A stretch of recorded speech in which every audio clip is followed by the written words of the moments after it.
showdown over the emergency as three-time BJP MP Om Birla was re-elected as Lok Sabha Speaker. But shortly after taking the Speaker's chair, Om Birla called for a 2-minute silence as the government moved a resolution on emergency era. The resolution on the floor of the House was followed by a protest by the BJP at the steps of the Parliament building. Congress hit back with their MP saying that raking up the emergency era repeatedly won't help the NDA. Emergency के दौरान भारत के नागरिकों के अधिकार नष्ट कर दिए गए, नागरिकों से उनकी आज़ादी छीन ली गई। ये वह दौर था जब विपक्ष के नेताओं को जेल में बंद कर दिया गया, पूरे देश को जेल खाना बना दिया गया।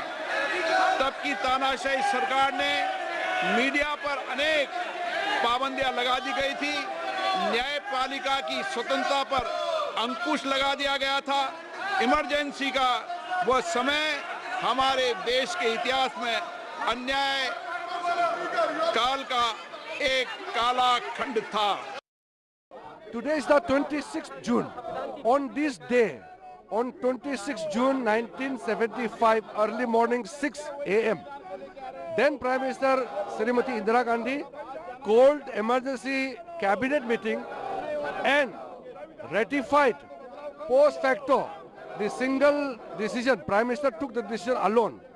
Cabinet rectified on the morning of 26 June 1975. That is why today we passed the resolution in the House that such tramplation of such demolition of the Constitution will not be allowed again. So we have taken a resolution.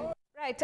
Sambit Patra of the BJP briefing the press. Let's listen in. कुर्सी पर बैठने के पश्चात उन्होंने माननीय प्रधानमंत्री जी से कहा कि आप अपने मंत्रिमंडल से तारुफ इंट्रोडक्शन कराइए। माननीय नरेंद्र मोदी जी अपने मंत्रिमंडल से इंट्रोडक्शन कराते हैं, अपने कैबिनेट से इंट्रोडक्शन कराते हैं और उसके पश्चात हमारे स्पीकर वाचस्पति उन्होंने इमरजेंसी के विषय में कहा। इसमें कोइंसिडेंसेस क्या क्या है देखिए। 26 तारीख का कोइंसिडेंस है, कोइंसिडेंस है कैबिनेट का। जब 50 वर्ष पहले 26 तारीख को प्रातःकाल भारतवर्ष को पता चला था कि इंदिरा जी ने देश में आपातकाल लगाया है, उस समय आपको जान के आश्चर्य होगा, केवल भारतवर्ष को ही आश्चर्य नहीं हुआ था, इंदिरा जी के कैबिनेट को भी आश्चर्य हुआ था, क्योंकि इंदिरा जी के कैबिनेट को भी मालूम नहीं था कि आपातकाल लगा दिया गया है।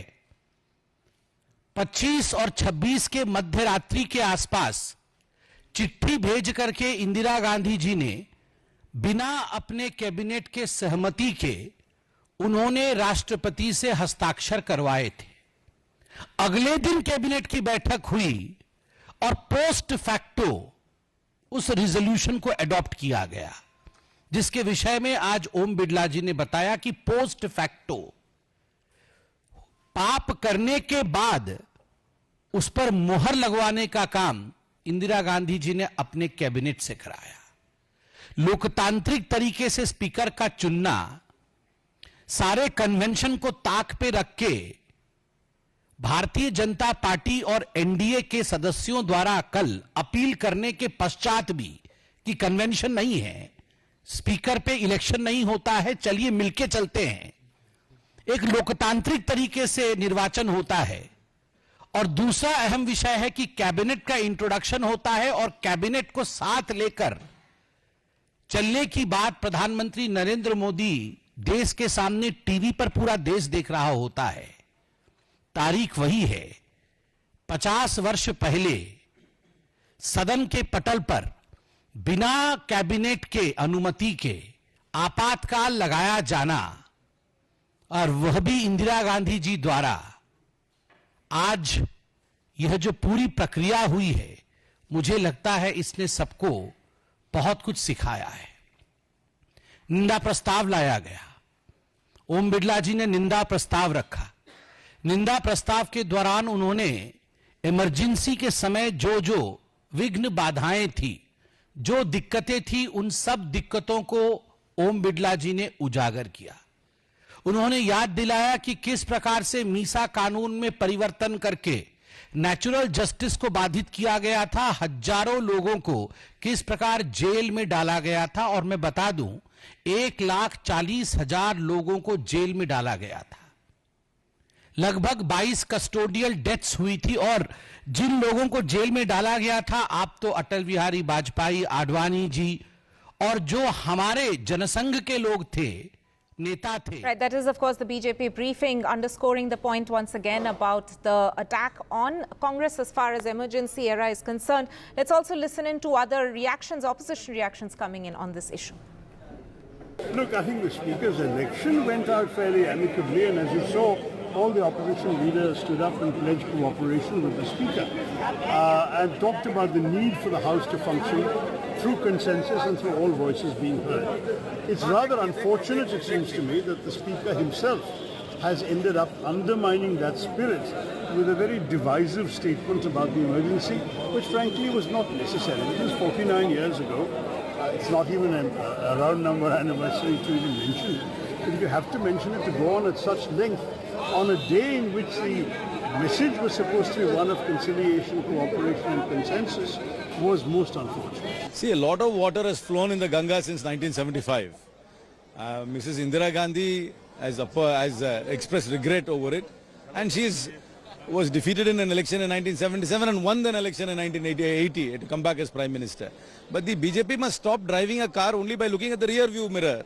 They must have a forward-looking agenda, and it's quite surprising why the Treasury benches are protesting. What is the Treasury protesting? If they want to protest, they can come to the opposition and give us an opportunity to be in the Treasury. We'll gladly take it. देखिए, ये तमाम BJP के लोगों ने जो आज किया है वो दिखावा किया है। ऐसा नहीं कि केवल उस समय वही जेल गए हों। समाजवादी नेता और समाजवादी उस समय के जितने जनता पार्टी या तमाम नेताओं ने भी उस समय को देखा, लेकिन हम पीछे मुड़ के कितना देखें, हम पास्ट को कितना देखें। यही लोकसभा अध्यक्ष है जो एक झटके में 100 से ज़्यादा सांसदों को निलंबित कर रहा था। आपातकाल में ऐसा नहीं हुआ। Right, I'm joined by my colleague Vasudha for more on this. Vasudha, it's the new parliament session, but once again, old disruptions which we are seeing in parliament once again.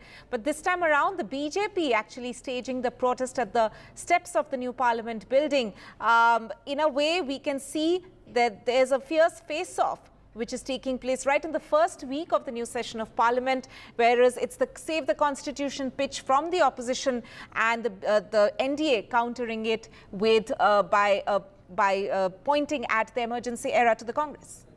Absolutely, Tanima, and we've also been reporting that emergency has been something that has been very critical to the BJP's rise and expansion. In fact, many of the BJP leaders today who are in very strong, important positions, including the Prime Minister, actually, in some ways, the emergency did play a critical role in their political careers. They, in some ways, understood the power of resistance, during the emergency, which was from 1935 to 1977. But that apart, I think what is more important is also the thing that you mentioned, that the Constitution has been the central theme of Lok Sabha elections 2024. In fact, it was a very important part of the discourse of the opposition, with the opposition claiming that it's the BJP that is going to change the Constitution, and the BJP saying that, it's actually the opposition that has had a precedent, that has had a history of doing that. In fact, that was the point behind today's protest too. The Prime Minister, in fact, led by all the BJP leaders. The BJP also wanted to make it a point that it is the only party that is capable of protecting and safeguarding the Constitution, while the only time that the Constitution of the country was changed was during the Congress party's rule. So that was the big message that the party wanted to drive across. But at the same time, it was also about a show of strength and the fact that while the Congress has been sending out these messages and, these politically loaded undertones that, it cannot be taken for granted and consensus will not be available without any efforts being made from the government side, the BJP is also wanting to make it clear that it has the numbers on its side. Numbers are of advantage to the BJP, and it will protest even if it is in the ruling space, because it has been because a country that remembers its past will do well in future. That is why the Prime Minister himself has also been revoking the emergency time and again in his tenure as the Prime Minister of the country. Vasudha there, thank you so much for joining us with that. Now, staying with news from the Parliament, Om Birla has become the Lok Sabha Speaker once again, the second straight term for Om Birla as the Speaker. Prime Minister Modi and Leader of Opposition Rahul Gandhi both were seen congratulating Om Birla after the Speaker election was completed by a voice vote. In fact, Prime Minister Modi said that Om Birla is an inspiration for several other MPs, especially the younger MPs in Parliament. Rahul Gandhi added that he's confident that the Speaker will ensure fairness inside Parliament and that the opposition's voice won't be silenced. अमृत काल के इस महत्वपूर्ण कालखंड में दूसरी बार इस पद पर विराजमान होना बहुत बड़ा दायित्व आपको मिला है और आपका 5 वर्ष का अनुभव और आपके साथ हम लोगों का 5 साल का अनुभव, हम सबका विश्वास है कि आप आने वाले 5 साल हम सबका मार्गदर्शन भी करेंगे और देश की आशा अपेक्षाएं पूर्ण करने के लिए ये सदन अपना दायित्व निभाने में आपकी बहुत बड़ी भूमिका रहेगी। माननीय प्रधानमंत्री जी, केंद्रीय परिषद के माननीय सभी सदस्यगण, सभी दलों के नेतागण, सभी माननीय सदस्यगण,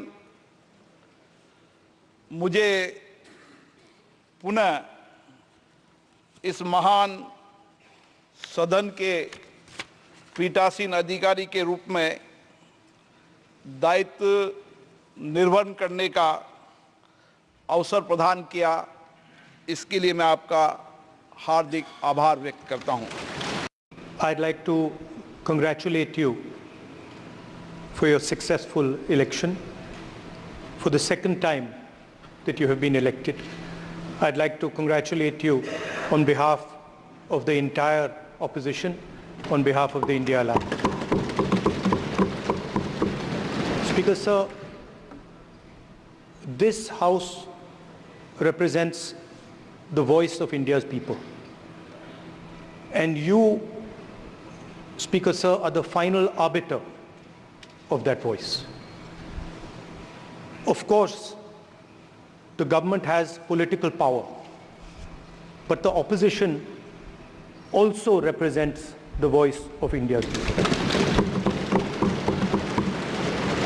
And this time, the opposition represents significantly more voice of the Indian people than it did last time. आप इस सदन के स्पीकर दोबारा चुने गए हैं। आपके पास 5 साल का जहां अनुभव रहा है, वहीं आपके पुराने और नए सदन का भी आपको अनुभव रहा है। मैं अपनी तरफ से, अपने साथ के सभी सदस्यों की तरफ से बहुत बहुत बधाई और शुभकामनाएं देता हूं। जिस पद पर आप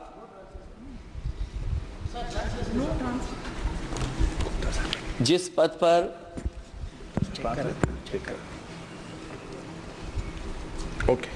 पद पर आप बैठे हैं,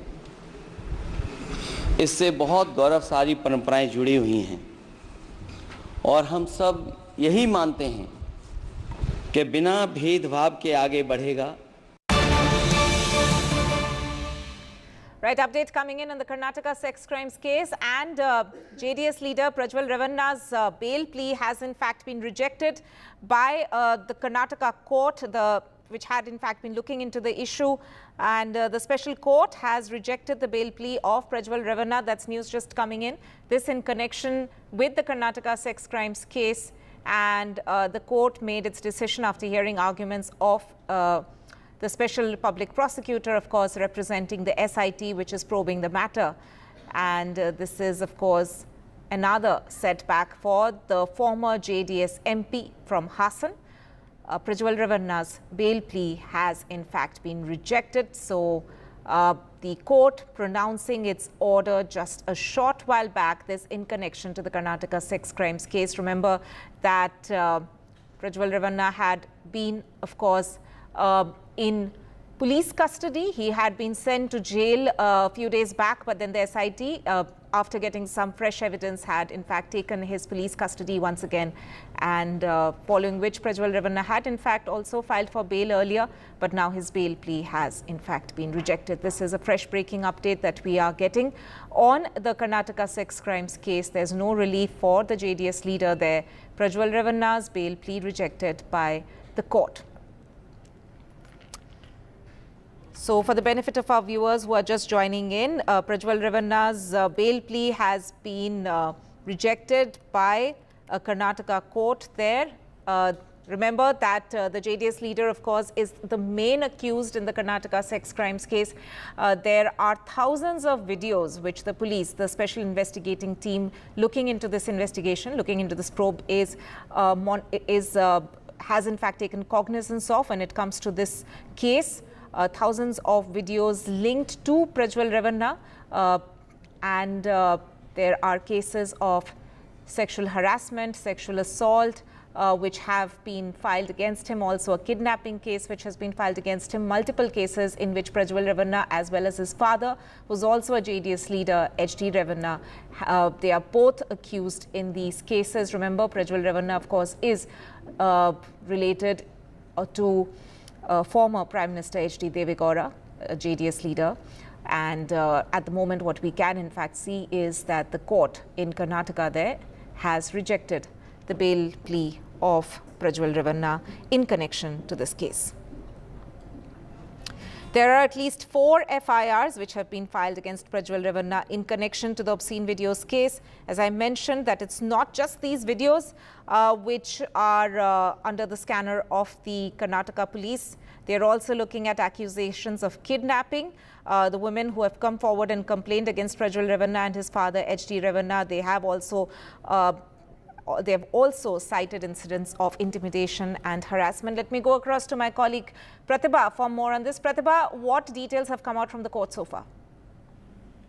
Well, in fact, the fact is that this is a bail application that had been adjourned to today where the orders were reserved. And this is with respect to the first case that was filed against Prajwal Ravana, and that involved grave allegations like rape. So in total, we have 4 cases registered against Prajwal Ravana, and 3 that involves rape and 1 that includes sexual harassment there. So with all these 4 cases that are lying against him, it is going to be a difficult task for Prajwal Ravana to get bail in all of these cases, because right now the investigation is on. The SIT has sought custody of Prajwal Ravana with respect to the 4th FIR that was just recently registered there. In the meantime, this bail application that was heard by the court and rejected comes as a major setback, with more troubles that have been brewing against Prajwal Ravana as well as the entire Ravana family there. And with the 4th FIR that has also been registered against Prajwal Ravana in the recent past. Back to you.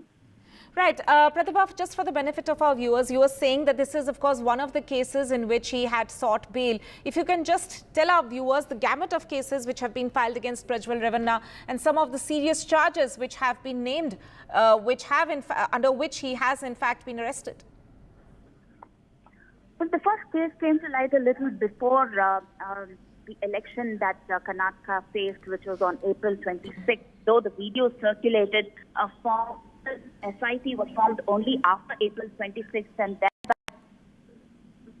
months and had around 3 cases that were registered against Prajwal Ravana there, with the SIT officials approaching each those victims who were featured in over 2,000 videos. And it was right during the end of May that Prajwal Ravana was arrested. All the 3 FIRs had been registered, and as the progress, most of the FIRs had rape charges as well added to those sections, and had applied just a few days after the application of the bail, which includes sexual harassment there, section 354, and not section 376 there. So right.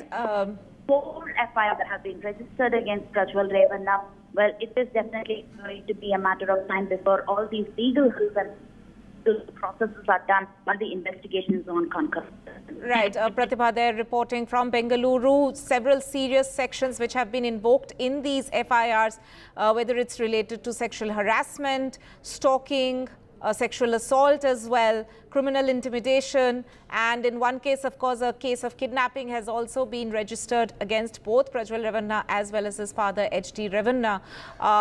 Remember that Prajwal Revanna had in fact been outside the country for several weeks, following which he finally returned and was arrested by the special investigation team looking into this case soon after.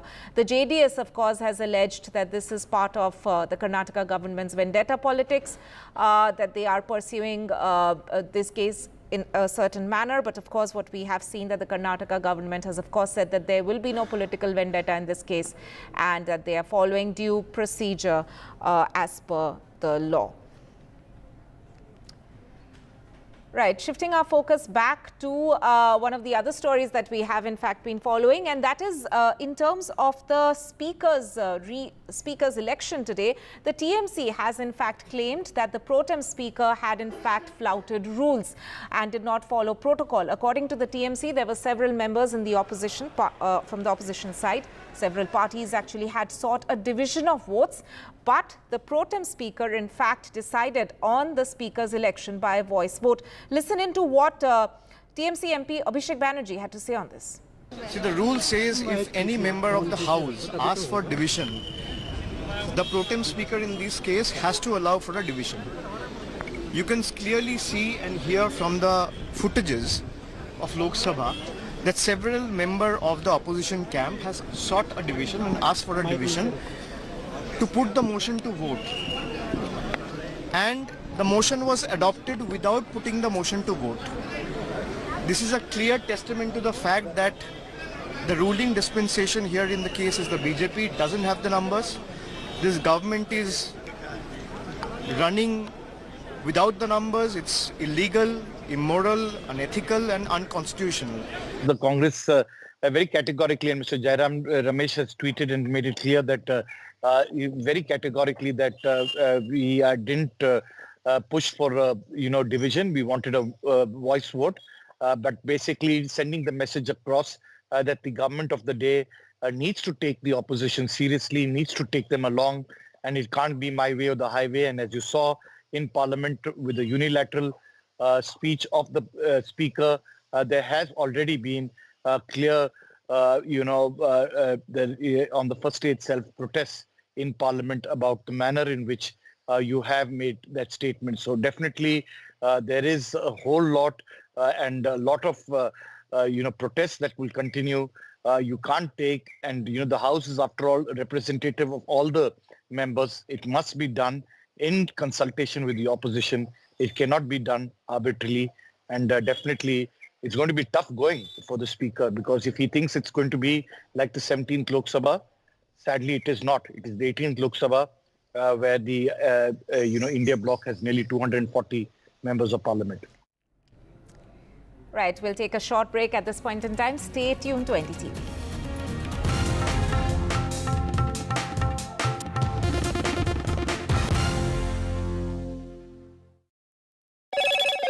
Hello, Moto. Motorola, India's best 5G smartphone brand.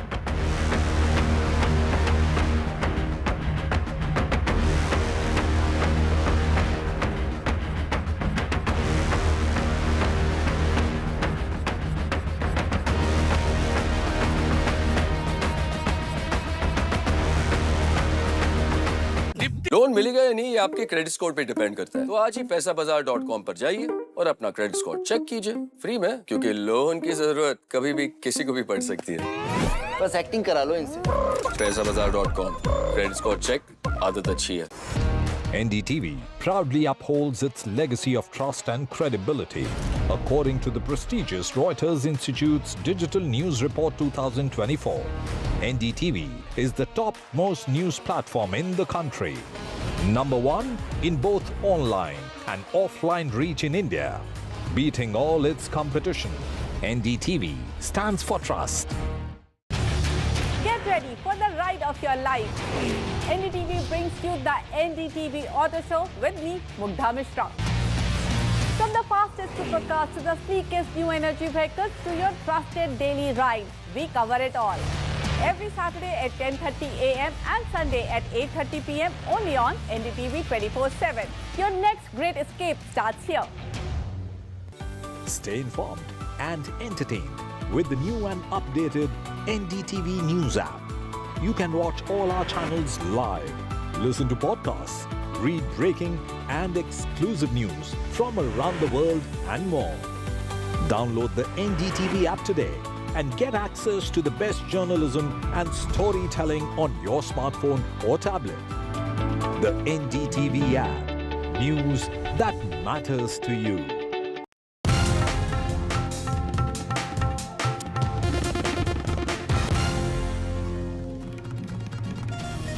Welcome back. Now, in a short while from now, a Delhi court will in fact deliver verdict in the CBI's plea, deliver order rather, in the CBI's plea seeking 5 days custody of Delhi Chief Minister Arvind Kejriwal.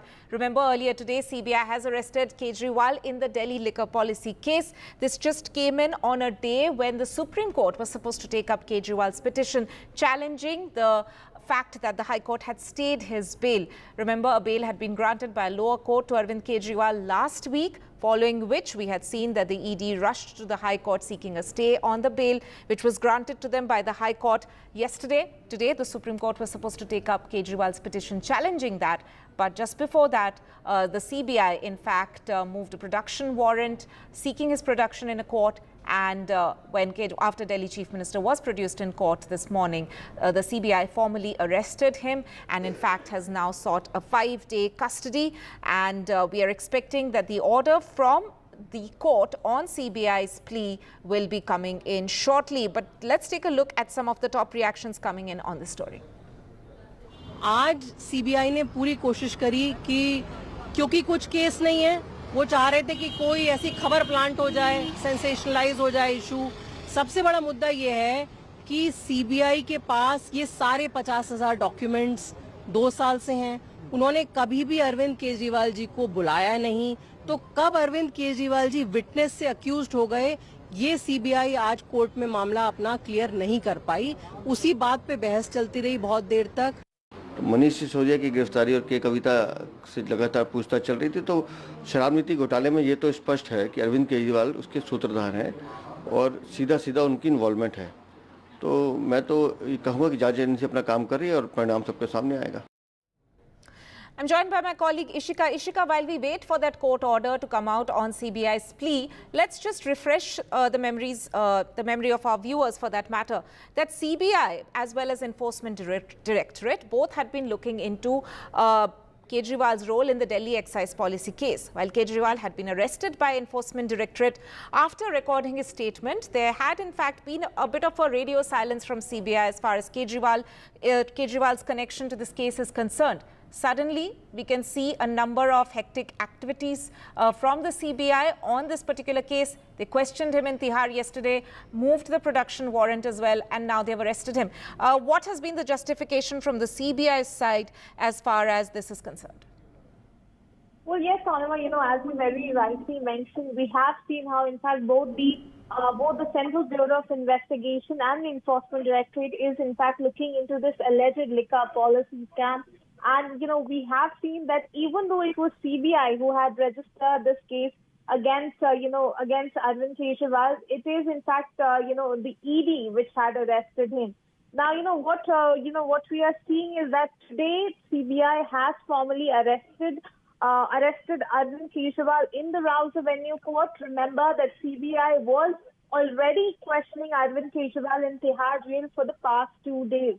Now, what in fact today the CBI has explained to the court related to the role of Arvind Kejriwal in this entire alleged liquor policy scam is what they say, that the entire liquor policy, was only modified because of the alleged South lobby. Now, they say that the liquor traders, they were informed that Arvind Kejriwal wants to meet them to formulate this policy. And after that, the meeting took place of K. Kavita as well, of Sambuta Reddy as well. And all of this happened, with the coordination of Vijay Nair, who was the communication in charge for the Aam Aadmi Party. Now, the CBI has explained that even now, if we talk about, Arvind Kejriwal, he is not accepting the fact that Vijay Nair was working under him. CBI claims that Arvind Kejriwal says that Vijay Nair was reporting to Saurabh Bhardwaj and Atashi. CBI also claimed in the court that Arvind Kejriwal is trying to put the onus on Manish Sisodia. Now, on this, it was Arvind Kejriwal who himself responded to this in the court, saying that this is a false statement. He never said that he has put the onus on Manish Sisodia. In fact, what he's saying is that he is innocent and Manish Sisodia is innocent. So, this is just a wrong statement that is coming even in the media reports, is what Arvind Kejriwal himself informed the court today. So now, certainly the, Arvind Kejriwal counsel basically says that this is a case without fact. This is a case with the tainted witness. And we are in fact now seeing, Sonama, that in fact Sunita Kejriwal has also reacted over this. Arvind Kejriwal's wife saying, that this, ED rushing to the court, in fact, to put a stay on the bail application. And then now, in fact, CBI arresting him shows that the agencies will, go to low levels to keep him in jail. So this is a reaction that we are getting, and we are still waiting for the order to come out. Right. The Aam Aadmi Party, of course, has always maintained that this is a classic case of agency misuse, according to them. We are, of course, waiting for that order to come through from the Delhi court. Ishika there, thank you so much for joining us with that. Shifting focus now to Tamil Nadu, and the State Assembly has adopted a resolution there urging the centre to conduct a caste census. Now, the Chief Minister there, M.K. Stalin, moved the resolution today, in fact, essentially saying that a caste census, a nationwide caste census, is necessary in order to ensure equal rights to all citizens. Remember, this comes in at a very crucial juncture when the PMK has, in fact, been pushing for with its quota demand. For more on this, I'm joined by my colleague Sam Daniel. Sam, explain to us the political implication of this. It's not for the first time that we have seen opposition parties actually raising the demand of a nationwide caste census. We have seen Congress doing that earlier. In fact, for that matter, even JDU, an NDA ally now, has had a caste census in their own state. So this entire issue of caste census has come up specifically time and again as far as the opposition parties are concerned. But what is the importance of Tamil Nadu government now adopting this resolution in the Assembly? Tanima, this comes close to the upcoming by-elections in Tamil Nadu at the Vikravandi Assembly constituency, where the PMK has a strong presence. PMK champions the cause of the 1 years, and during the earlier AIADMK regime, a law was enacted to pave way for a 10.5% internal reservation within the 20% reservation for the OBCs. But that was ultimately struck down by the Supreme Court, and ever since the PMK has been pushing the ruling DMK to do whatever it takes to make sure this will see the light of its day.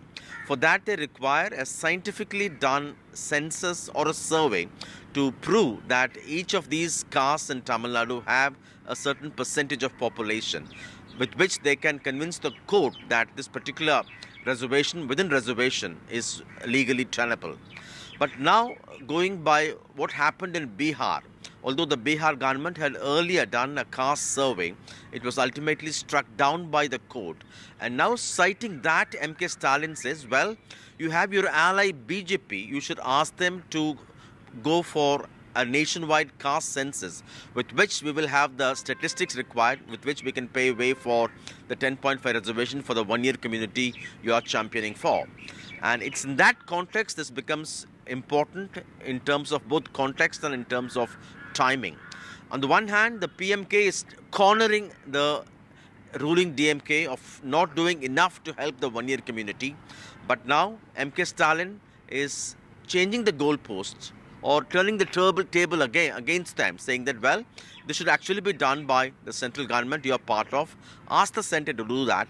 And in the form of a resolution in the Assembly, the state in one voice has said the long pending decennial census, whenever it's done, make sure you add the caste census element also, so that it becomes a valid document, valid statistics to help policymakers and planners to be able to do the right thing to ensure equal rights, equal opportunity for everyone in terms of education, economy and employment. Right, Sam, stay with us. There's also another important story that we are following from Tamil Nadu, and that is with regard to the Hooch tragedy. Now, the death toll has crossed 60. 61 people have lost their lives due to the illicit liquor case in Tamil Nadu's Kallakurichi district. And the opposition there in the state has been constantly keeping up the pressure on Stalin government. Even today, the AIADMK in fact staged a protest inside the assembly, inside Tamil Nadu assembly, seeking a discussion on that matter. You can see the shots on your screens there of the AIADMK leaders wearing black in protest. They've also demanded a CBI probe on this. Meanwhile, parallelly, in the Madras High Court today, Stalin government in fact has asked for 10 more days to file an action taken report on the matter.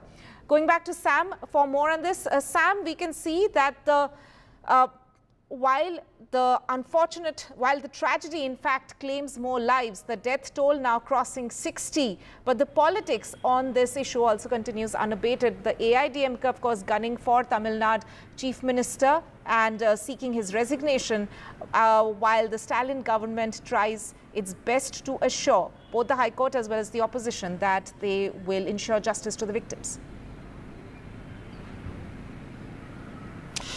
That's right, Tanima. The key opposition, the AIADMK, is turning the heat on the ruling DMK following this terrible tragedy. And on the one hand, they're trying to raise the issue on the floor of the House, but they wouldn't wait till the question hour is over. They would want this to be given priority and suspend the question hour. But the Speaker says, no, you'll have to wait for that. But it led to a ruckus, and ultimately the AIADMK MLAs were suspended, not just for the day, but for the whole session. They demand the resignation of Chief Minister M.K. Stalin, citing incompetence and that they don't trust or they don't have faith in the CBCID, which is probing this issue, saying that they allege complicity of the ruling DMK functionaries as well.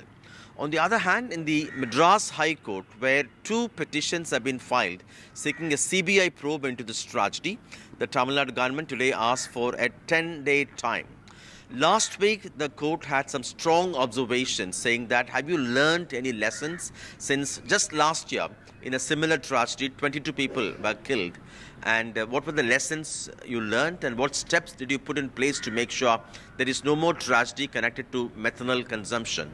But meanwhile, another party, the PMK too, has moved the court, and it's in this context the Tamil Nadu government to refute or to counter whatever points the PMK has now raised. They have sought 10 more days' time. But what we understand from the government, based on what the Chief Minister had told on the floor of the House, is that the government has arrested 21 people so far, including those who sold allegedly, those who transported, those traders, and also those who were involved in illegally procuring and diverting methanol from neighboring Puducherry. They've also suspended the SP, a few police officers. They've transferred the collector and the ADGP in charge of enforcement. They've also appointed a one-man inquiry commission. But the larger question in terms of lessons learned, the Chief Minister says they are auditing all the factories that use methanol to have a clear account of, in terms of the stock they have, whether there's any illegal diversion. They're also studying the reports given by these companies every now and then. Besides, they have set up permanent checkposts to curb any movement of methanol. Besides that, they say they have arrested 30 people, 13 of them in Gundas Act. The cases are in their final stages. And lastly, they say over the last 3 years, more than 6 lakh litres have been destroyed, more than 1.6 lakh cases filed. But for the common man, Tanima, the big question is whether will the families who lost their near and dear ones get justice? Will the government really probe, the CBCID probe, the alleged complicity of the ruling party functionaries as well? Right, so the tragic case there in Tamil Nadu already becoming a big political flashpoint in the state. Sam Daniel, thank you so much for joining us with that. On that note, we'll be slipping into a short break. We'll be back in just a bit. Stay tuned to NDTV.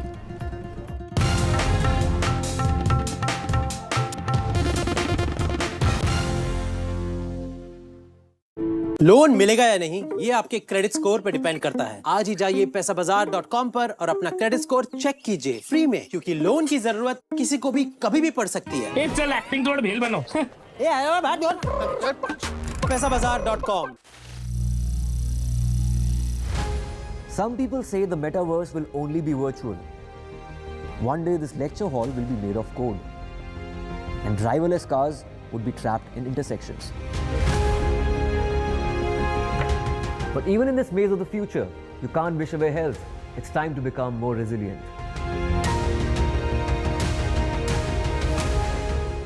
10 years of Banega Swasth India, we have grown and achieved so many milestones.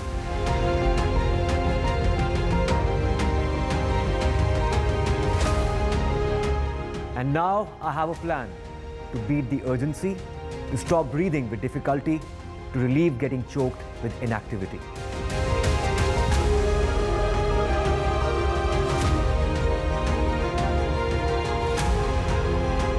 Energize our government, our environment, our society, and ourselves. Everyone, everywhere, every day.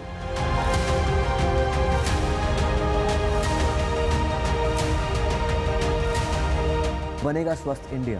One world hygiene.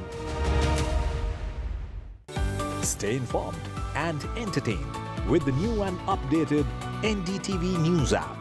You can watch all our channels live, listen to podcasts, read breaking and exclusive news.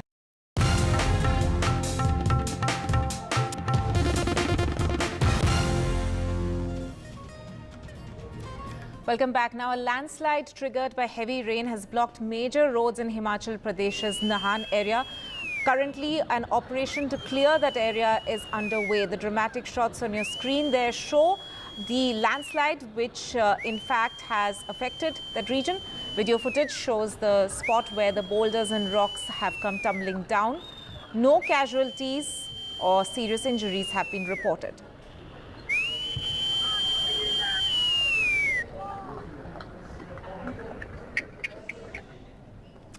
Right, and moving back to one of the top political stories that we have in fact been following, and that is with regard to the emergency showdown in Parliament.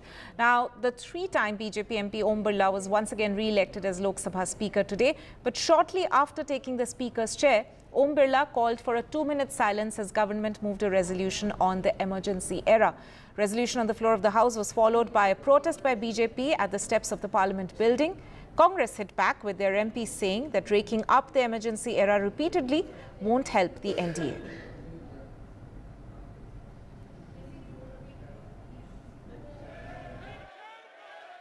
Emergency के दौरान भारत के नागरिकों के अधिकार नष्ट कर दिए गए, नागरिकों से उनकी आज़ादी छीन ली गई। ये वह दौर था जब विपक्षी नेताओं को जेल में बंद कर दिया गया, पूरे देश को जेल खाना बना दिया गया। तब की तानाशाही सरकार ने मीडिया पर अनेक पाबंदियां लगा दी गई थी, न्यायपालिका की स्वतंत्रता पर अंकुश लगा दिया गया था। इमरजेंसी का वह समय हमारे देश के इतिहास में अन्याय काल का एक काला खंड था। Today is the 26th June. On this day, on 26 June 1975, early morning 6 a.m., then Prime Minister Srimati Indira Gandhi called emergency cabinet meeting and ratified post facto the single decision. Prime Minister took the decision alone. Cabinet rectified on the morning of 26 June 1975. That is why today we passed the resolution in the House that such trumpulation of such demolition of the Constitution will not be allowed again. So we have taken a resolution.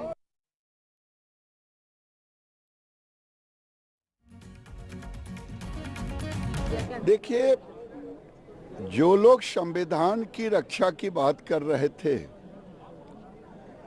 आज emergency को जितना संविधान की धज्जियां उड़ाई गई, दुनिया के इतिहास में, भारत के इतिहास में इस तरह से धज्जियां नहीं कभी उड़ी हो। देश के नौजवानों को ये संसदीय व्यवस्था में जो एक बीच के कालखंड में 75 में इमरजेंसी लगा, उसे नौजवानों को जानने का जरूरी है। Look, I think the Speaker's election went out fairly amicably, and as you saw, all the opposition leaders stood up and pledged cooperation with the Speaker and talked about the need for the House to function through consensus and through all voices being heard. It's rather unfortunate, it seems to me, that the Speaker himself has ended up undermining that spirit with a very divisive statement about the emergency, which frankly was not necessary. It was 49 years ago. It's not even a round number anniversary to even mention it. But if you have to mention it, to go on at such length on a day in which the message was supposed to be one of conciliation, cooperation and consensus was most unfortunate. See, a lot of water has flown in the Ganga since 1975. Mrs. Indira Gandhi has expressed regret over it, and was defeated in an election in 1977 and won an election in 1980 to come back as Prime Minister. But the BJP must stop driving a car only by looking at the rear view mirror. They must have a forward-looking agenda. And it's quite surprising why the Treasury benches are protesting. What is the Treasury protesting? If they want to protest, they can come to the opposition and give us an opportunity to be in the Treasury. We'll gladly take it. देखिए, ये तमाम BJP के लोगों ने जो आज किया है वो दिखावा किया है। ऐसा नहीं कि केवल उस समय वही जेल गए हों। समाजवादी नेता और समाजवादी उस समय के जितने जनता पार्टी या तमाम नेताओं ने भी उस समय को देखा, लेकिन हम पीछे मुड़ के कितना देखें, हम पास्ट को कितना देखें।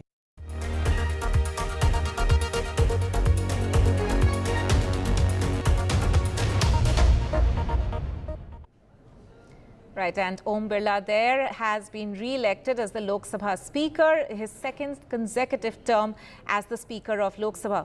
In fact, we saw Prime Minister Modi and Leader of Opposition Rahul Gandhi both congratulating Om Birla, who won by a voice vote. Of course, the results in that elections in a way was inevitable since NDA had the numbers in Lok Sabha, but we've heard the leaders there speaking on the floor of the House today, with Prime Minister Modi saying that Om Birla is an inspiration for younger MPs, and Rahul Gandhi as well as Akhilesh Yadav speaking as well after the election, saying that they hope that the Speaker would function in an unbiased manner. Listen in.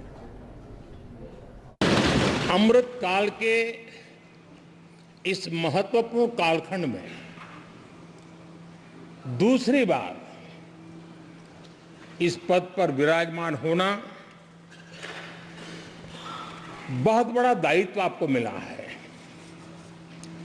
और आपका 5 वर्ष का अनुभव और आपके साथ हम लोगों का 5 साल का अनुभव, हम सबका विश्वास है कि आप आने वाले 5 साल हम सबका मार्गदर्शन भी करेंगे और देश की आशा अपेक्षाएं पूर्ण करने के लिए ये सदन अपना दायित्व निभाने में आपकी बहुत बड़ी भूमिका रहेगी। माननीय प्रधानमंत्री जी, केंद्रीय परिषद के माननीय सभी सदस्यगण, सभी दलों के नेतागण, सभी माननीय सदस्यगण, मुझे पुनः इस महान सदन के पीठासीन अधिकारी के रूप में दायित्व निर्वहन करने का अवसर प्रदान किया, इसके लिए मैं आपका हार्दिक आभार व्यक्त करता हूं। I'd like to congratulate you for your successful election, for the second time that you have been elected. I'd like to congratulate you on behalf of the entire opposition, on behalf of the India Alliance. Speaker Sir, this House represents the voice of India's people. And you, Speaker Sir, are the final arbiter of that voice. Of course, the government has political power, but the opposition also represents the voice of India's people. And this time, the opposition represents significantly more voice of the Indian people than it did last time. आप इस सदन के speaker दोबारा चुने गए हैं। आपके पास 5 साल का जहां अनुभव रहा है, वहीं आपके पुराने और नए सदन का भी आपको अनुभव रहा है। मैं अपनी तरफ से, अपने साथ के सभी सदस्यों की तरफ से बहुत बहुत बधाई और शुभकामनाएं देता हूं। जिस पद पर आप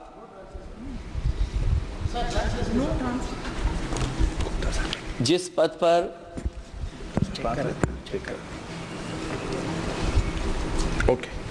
पर आप बैठे हैं,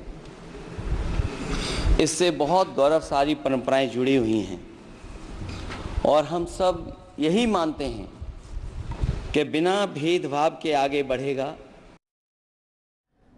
Meanwhile, the TMC has cried foul over the Lok Sabha Speaker election, claiming that the pro tem Speaker didn't follow protocol and that while there were several opposition parties who had in fact called for a division of votes or counting of votes, but the Speaker's election was decided via voice vote. Listen into what TMC MP Abhishek Banerjee had to say.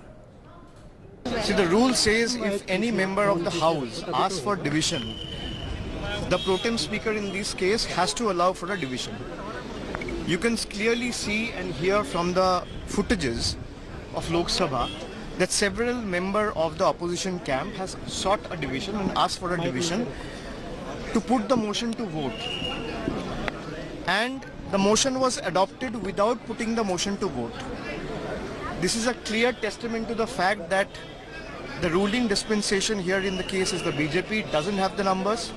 This government is running without the numbers. It's illegal, immoral, unethical and unconstitutional. We'll take a short break at this point. Stay tuned to NDTV.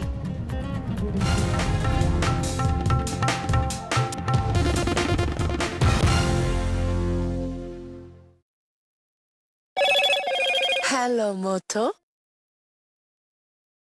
Motorola, India's best 5G smartphone brand.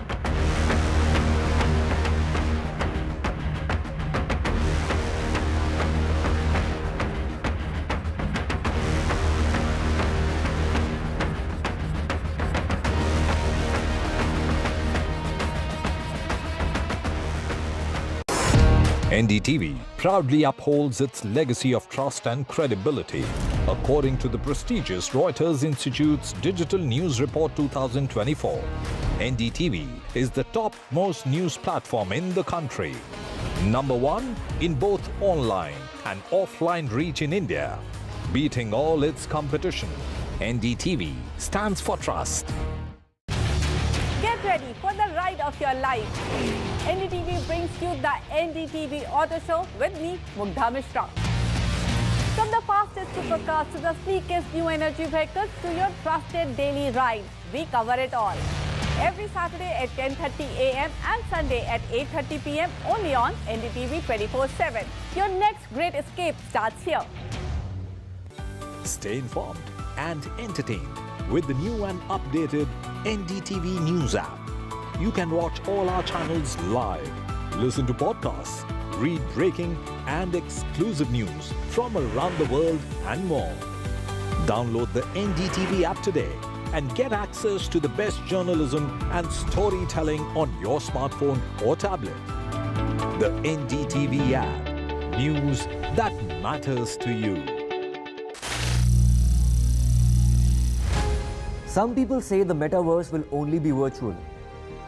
One day this lecture hall will be made of code, and driverless cars would be trapped in intersections. But even in this maze of the future, you can't wish away health. It's time to become more resilient.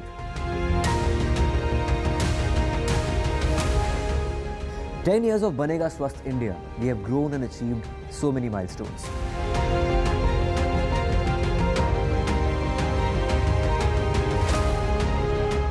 And now I have a plan to beat the urgency, to stop breathing with difficulty, to relieve getting choked with inactivity.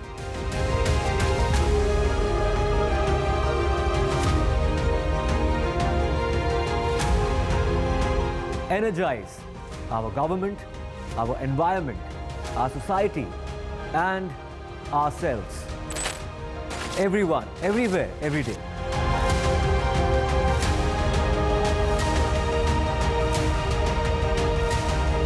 बनेगा स्वस्थ India, One World Hygiene.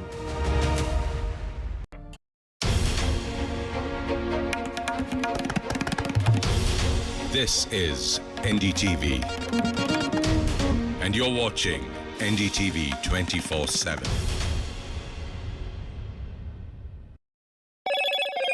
Hello, Moto.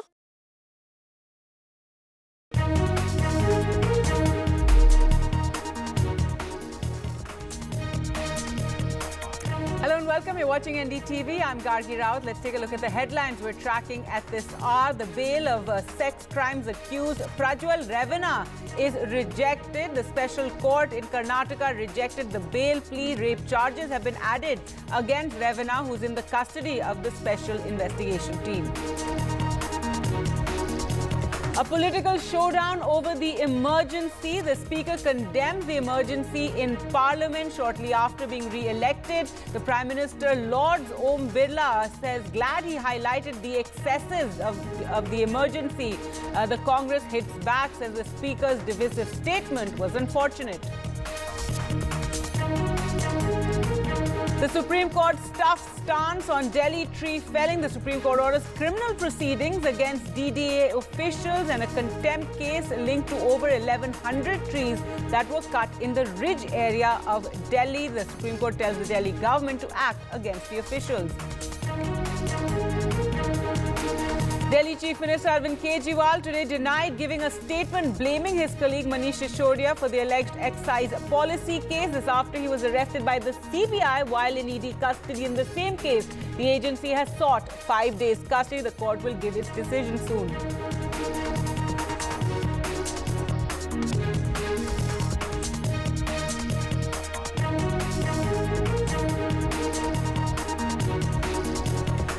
And another encounter in Jammu and Kashmir. One terrorist is killed. The hunt on for 2 more.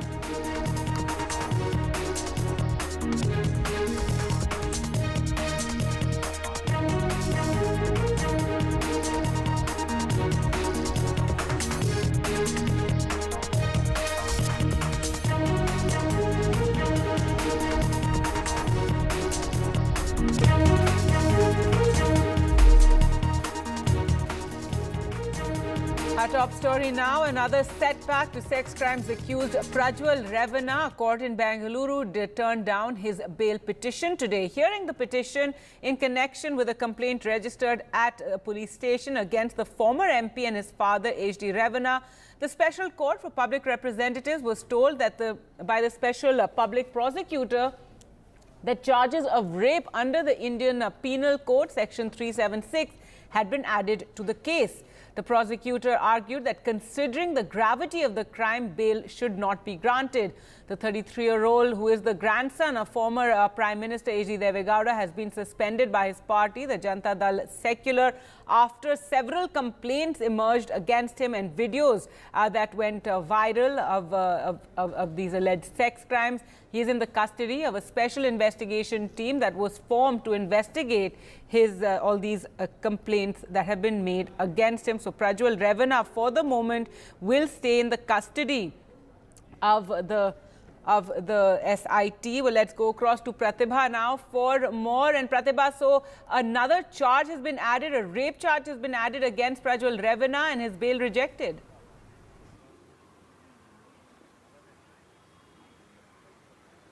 Well, in fact, there are totally 3 FIRs that have been registered against Prajwal Revana, and all of them have grave charges like rape. We are talking about the first one here with respect to what started off as sexual harassment, post which rape charges were added. Considering the gravity of this charge, that is precisely why the bail has been rejected, according to the court. The Karnataka High Court today, in a set of setbacks for Prajwal Revana, did reject the bail plea with respect to the first case. What is also additional trouble for Prajwal Revana is that there is a 4th case that has been registered in the last 2 days, where we are talking of sexual harassment alone there. So in all, 4 FIRs against Prajwal Revanna, and with respect to the first case, the bail has been rejected. We'll have to wait to see how the legal process would take place with respect to the other 3 FIRs that have been registered against Prajwal Revanna. In the meantime, the SIT officials have taken custody of Prajwal Revanna with respect to the 4th FIR. Custodial interrogation is on, and all eyes are on the kind of details that would emerge from that and how this case would reach its logical end. Back to you. All right. Thanks so much, Pratibha, for joining us with all those latest developments. In other news, the big political fight, government versus opposition face-off over the emergency. Today, shortly after he was re-elected as the Lok Sabha Speaker, Om Birla condemned the emergency. The 50-year anniversary was yesterday. He called for a 2-minute silence, leading to protests by the opposition that have accused the government of trying to divert from more pressing issues. BJP MPs later protested on the steps of Parliament, and the Prime Minister then later posted lauding the Speaker's condemnation of the emergency, of his condemnation of those dark days. And the opposition has been attacking the government over its alleged attempts to curtail democracy, and the BJP hitting back by raising the issue of emergency and how democracy was strangled during that period, as the Prime Minister put in his social media post. Now, the Congress said the Speaker's divisive statement in the House was unfortunate, and the BJP must stop driving while looking in the rear view. Emergency के दौरान भारत के नागरिकों के अधिकार नष्ट कर दिए गए, नागरिकों से उनकी आज़ादी छीन ली गई। ये वह दौर था जब विपक्षी नेताओं को जेल में बंद कर दिया गया, पूरे देश को जेल खाना बना दिया गया। तब की तानाशाही सरकार ने मीडिया पर अनेक पाबंदियां लगा दी गई थी, न्यायपालिका की स्वतंत्रता पर अंकुश लगा दिया गया था। इमरजेंसी का वह समय हमारे देश के इतिहास में अन्याय काल का एक काला खंड था। Today is the 26th June. On this day, on 26 June 1975, early morning 6 a.m., then Prime Minister Srimati Indira Gandhi called emergency cabinet meeting and ratified post facto the single decision. Prime Minister took the decision alone. Cabinet rectified on the morning of 26 June 1975. That is why today we passed the resolution in the House that such trumpulation of such demolition of the Constitution will not be allowed again. So we have taken a resolution. पूरे देश में हिंदुस्तान के नागरिक विरोध प्रदर्शन कर रहे हैं और हिंदुस्तान के नागरिक के मानस पटल में आज का दिन एक महत्वपूर्ण दिन है। आज 26 जून 2024 है। आज से 49 इयर्स पहले आज ही के दिन 26 जून 1975 को जब देश जगी थी सुबह, तब देश को मालूम पड़ा था कि देश के ऊपर आपातकाल लगा दिया गया है, इमरजेंसी थोप दिया है श्रीमती इंदिरा गांधी ने। लगभग 1.5 लाख लोगों को जेल में भर्ती किया गया था। आज जब संविधान हाथ में लेकर राहुल गांधी कहते हैं संविधान बचाना है, तो उनको आईने दिखाने की आवश्यकता है। Look, I think the Speaker's election went out fairly amicably, and as you saw, all the opposition leaders stood up and pledged cooperation with the Speaker and talked about the need for the House to function through consensus and through all voices being heard. It's rather unfortunate, it seems to me, that the Speaker himself has ended up undermining that spirit with a very divisive statement about the emergency, which frankly was not necessary. It was 49 years ago. It's not even a round number anniversary to even mention it. But if you have to mention it, to go on at such length on a day in which the message was supposed to be one of conciliation, cooperation and consensus, was most unfortunate. See, a lot of water has flown in the Ganga since 1975. Mrs. Indira Gandhi has expressed regret over it, and was defeated in an election in 1977 and won an election in 1980 to come back as Prime Minister. But the BJP must stop driving a car only by looking at the rear view mirror. They must have a forward-looking agenda. And it's quite surprising why the Treasury benches are protesting. What is the Treasury protesting? If they want to protest, they can come to the opposition and give us an opportunity to be in the Treasury. We'll gladly take it. देखिए, ये तमाम BJP के लोगों ने जो आज किया है वो दिखावा किया है। ऐसा नहीं कि केवल उस समय वही जेल गए हों। समाजवादी नेता और समाजवादी उस समय के जितने जनता पार्टी या तमाम नेताओं ने भी उस समय को देखा, लेकिन हम पीछे मुड़ के कितना देखें, हम पास्ट को कितना देखें। यही लोकसभा अध्यक्ष है जो एक झटके में 100 से ज़्यादा सांसदों को निलंबित कर रहा था। आपातकाल में ऐसा नहीं हुआ। All right, let's go across to Aishwarya now for more. So Aishwarya, as the opposition has been targeting the Modi government over, curtailing of democracy, various issues that they've been raising since yesterday, the 50th anniversary of the emergency, the BJP has been targeting, the Congress and the opposition as such. And today in the Lok Sabha, also the speaker shortly after being re-elected, raising the issue of emergency, condemning it. So this has become the big face-off over emergency. Well, certainly it came as a surprise to the opposition leaders after Prime Minister Narendra Modi introduced his councils of ministers. It was the Lok Sabha Speaker Om Birla who brought the resolution against the emergency and read out those 7 pages from the Speaker's table. Certainly it was a surprise for the opposition leaders, and they created a chaos inside the House, but it was ultimately praised by Prime Minister Narendra Modi, Home Minister Amit Shah and different of the Bharatiya Janata Party leaders that was a said era that we have seen 50 years ago, and that's the reason perhaps on 50th anniversary of the emergency they have brought a resolution against the emergency. The main reason being that the next generation or the current generation needs to know that what has happened during the Congress government at that point of time.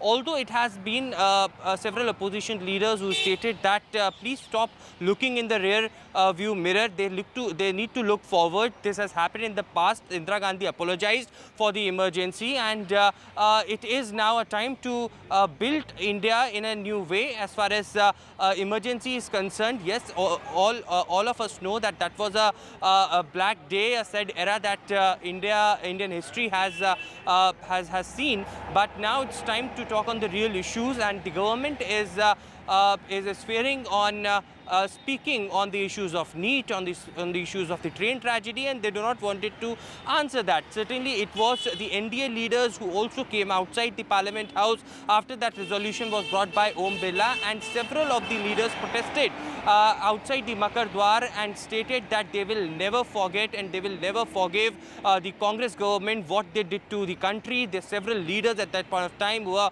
put in jail, and it was the entire country who saw the jail episode during that time, and it affected a large part of the country because of the emergency that was imposed by Indira Gandhi. But now it remains to be seen, when this resolution had already been brought by the Lok Sabha Speaker Om Birla, whether that will be further passed and there would be a discussion on this resolution or not. But the opposition clearly had been targeting the Bharatiya Janata Party leaders, that they still wanted to remember those past days which happened 50 years back, the event that we all are ashamed of. But now it's a time that India should look forward, and if needed, then please go ahead in the Parliament, discuss on it, and we will be going ahead with the resolution if discussion needs to be done. But certainly when this came out as a surprise, everybody was shocked. Even opposition leaders had no clue that such a resolution was about to be brought by the Lok Sabha Speaker soon after him being appointed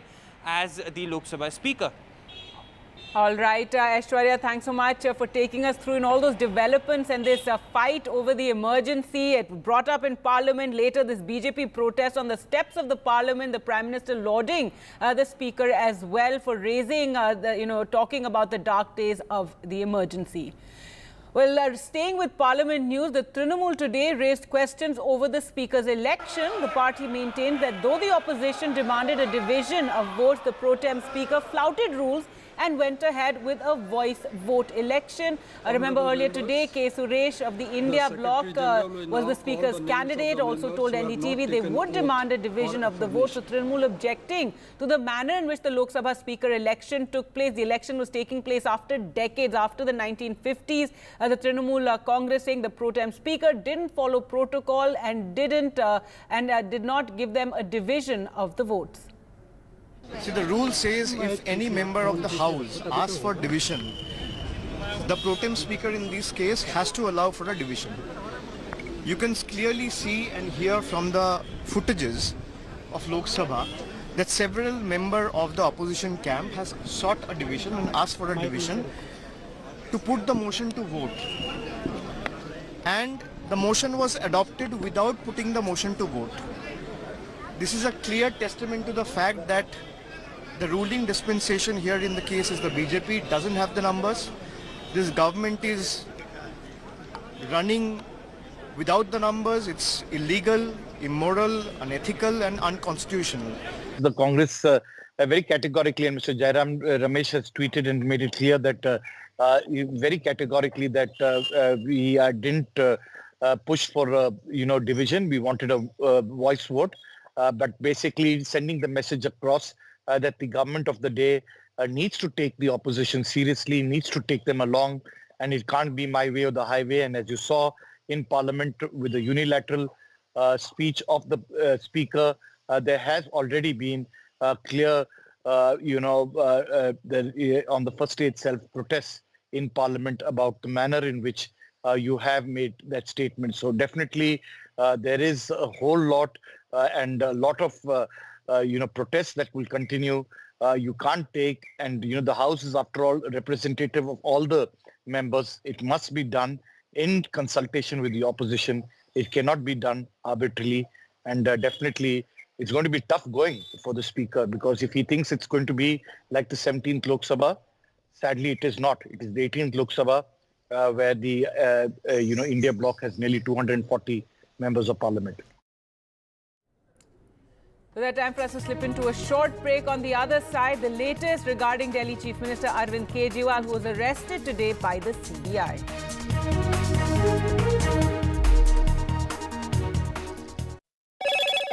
Hello, Moto. Motorola, India's best 5G smartphone brand.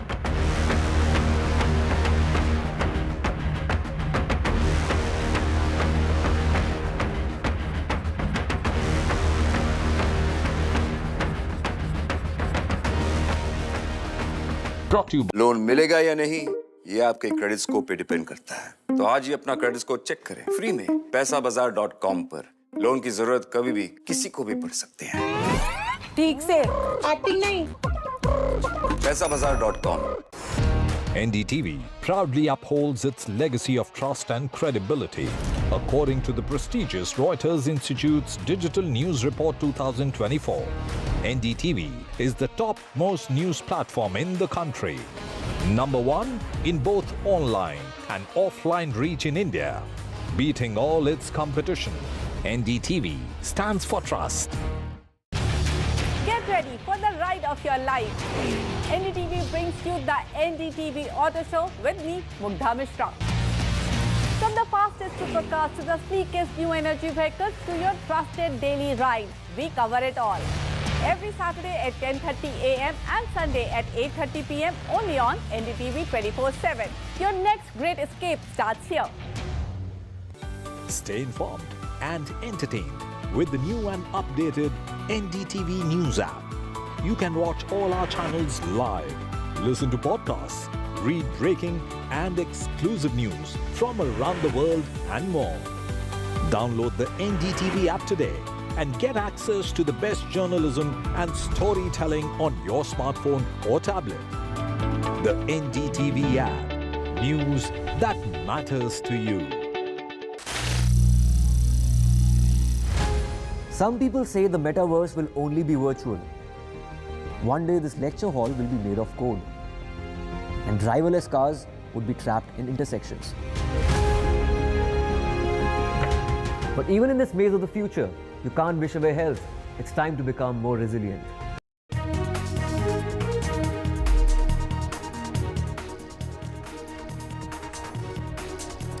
Welcome back. Let's get to the latest on Arvind Kejriwal case. And the CBI today arrested the Delhi Chief Minister and Aam Aadmi Party national convener in the liquor policy case. He's already, remember, in the custody of the Enforcement Directorate. The probe agency who presented the AAP leader in the Delhi's Rouse Avenue court said the agency could have done the exercise before the Lok Sabha elections, but it didn't. Meanwhile, Kejriwal told the court that it's being shown in the media, citing CBI sources that have put the entire blame on Manish Sisodia in a statement, and he denied this. He said, I have not given any statement that Sisodia is guilty, and he said, I've said Sisodia is innocent, AAP is innocent, and I am innocent. Remember, the former Delhi Deputy Chief Minister has been in custody and has been in jail in the same liquor policy case. We're expecting the court's decision in a short while from now, as the CBI has sought 5 days custody of Arvind Kejriwal. आज CBI ने पूरी कोशिश करी कि क्योंकि कुछ case नहीं है, वो चाह रहे थे कि कोई ऐसी खबर प्लांट हो जाए, सेंसेशनलाइज हो जाए इशू। सबसे बड़ा मुद्दा ये है कि सीबीआई के पास ये सारे 50,000 डॉक्यूमेंट्स 2 साल से हैं। उन्होंने कभी भी अरविंद केजरीवाल जी को बुलाया नहीं, तो कब अरविंद केजरीवाल जी विटनेस से अक्यूज्ड हो गए, ये सीबीआई आज कोर्ट में मामला अपना क्लियर नहीं कर पाई। उसी बात पे बहस चलती रही बहुत देर तक। मनीष सिसोदिया की गिरफ्तारी और के कविता से लगातार पूछताछ चल रही थी, तो शराब नीति घोटाले में ये तो स्पष्ट है कि अरविंद केजरीवाल उसके सूत्रधार हैं और सीधा उनकी इन्वॉल्वमेंट है। तो मैं तो ये कहूँगा कि जांच एजेंसी अपना काम कर रही है और परिणाम सबके सामने आएगा। In other Delhi-related news, making its intention of getting to the root of the matter clear, the Supreme Court today wrapped not only the Delhi Development Authority but also the Delhi government over illegal tree felling in the Ridge area, which is an extension of the Aravalis. Ordering criminal action against DDA officials responsible for the lapse. The court said there has been a fantastic lapse on the part of the Delhi government, under whom the tree authority is supposed to function. So the Supreme Court directing the DDA to disclose the location where the trees were cut and fallen wood. The wood, they said, will be collected by the Delhi government's tree officer, who will then submit a report by the 11th of July. They want to get to the root of the problem, because as they use the Sherlock Holmes, terminology, there was no dog barking. So that means it was an inside job. How did it happen? As we were talking, they haven't been able to figure out where is the wood gone and how do they take note of it. And that is why they've issued notice to the principal secretary of the forest, the tree forest office, the Delhi government in this case, to find out and get to know from the contractor where this wood is, and it should be immediately handed over. The other aspect, of course, is the fact that how did the DDA give permission, and what steps should be taken in terms of correction, apart from the tree officer, why he had not been able to issue notice to DDA on this substantial tree cutting that had taken place. So all these aspects will have to be looked at. We'll wait for the Supreme Court to hear this matter after a week. They've taken a very strong position on this. Delhi, as you know, is one of the world's most polluted capitals across the world.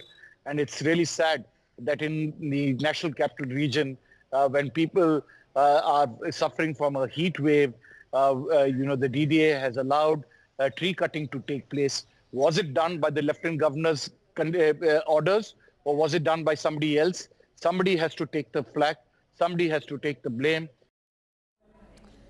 Now, the new criminal laws will come into effect in the country on the 1st of July, and the government is batting for these new criminal laws. The new laws, as we said, will come into effect from July. These bills were passed in Parliament in 2023 in under very controversial circumstances. Remember, over 100 MPs were suspended from the House at that time. A lot of concern has also been expressed by the opposition over the new criminal laws coming into effect. The key highlights is the display of arrest information, among others. Let's go across to Aishwarya now for more. And Aishwarya, first take us through, what are the highlights of these new criminal laws, much touted by the government, and there has to be a lot of groundwork laid as they come into force. Well, certainly these three new criminal laws, Bharatiya Nyaya Sanhita, Bharatiya Nagrik Suraksha Sanhita and Bharatiya Sakshya Adhiniyam bills which were passed by the Parliament in the last winter session in 2023 amid a huge uproar, and the opposition opposed these bills. It was later passed, and the President of India gave an assent to these new criminal laws on 25th of December 2023, and the Government of India had finally appointed a date, that is 1st of July 2024, when these three new criminal laws will come into the force. There are several highlights of these three new criminal laws, of course, that pertains to the transparency, giving more efficiency and the help to the citizens of this country. And one of the sections, section 193 of the BNSS, clearly states about the progress updates to the victim. This section says that the victims, victims are entitled to know about their case within 90 days of time period, and this section will uphold that the victims can get more transparency into the case. They will be involved into the case, as 90 days of time period is something that victims are entitled for the regular updates on the progress of their case. Another important highlight is about the limited adjournments. We have been told that one of the sections of the BNSS says that the court can only grant maximum of 2 adjournments into the case. This will help to ensure that there is a fast delivery of justice system in this country. Another very interesting highlight of these 3 criminal laws is section 179 of the BNSS, which clearly states about the exemptions from going to the police stations.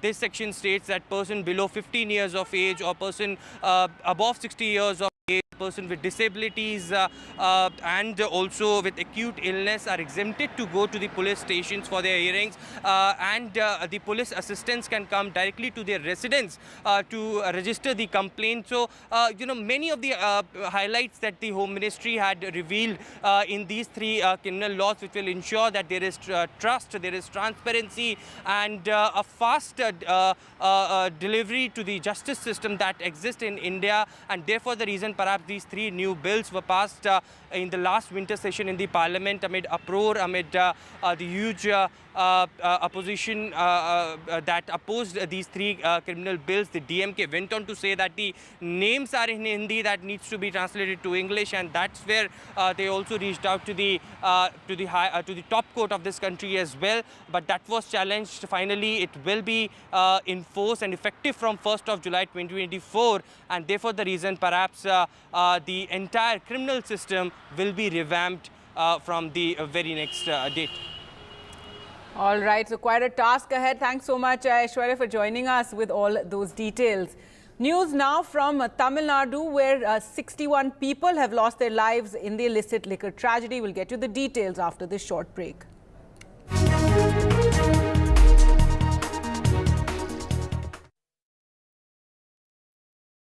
Loan मिलेगा या नहीं, ये आपके credit score पे depend करता है। तो आज ही पैसाबाजार.com पर जाइए और अपना क्रेडिट स्कोर चेक कीजिए फ्री में, क्योंकि लोन की जरूरत कभी भी किसी को भी पड़ सकती है। बस एक्टिंग करा लो इनसे। पैसाबाजार.com, क्रेडिट स्कोर चेक, आदत अच्छी है। Get the magic of the best working for you now. Link your payment cards once. Collect rewards forever.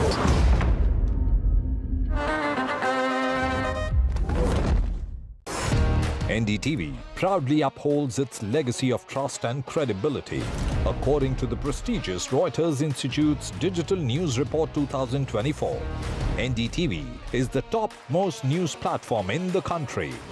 Number 1 in both online and offline reach in India, beating all its competition. NDTV stands for trust. Get ready for the ride of your life.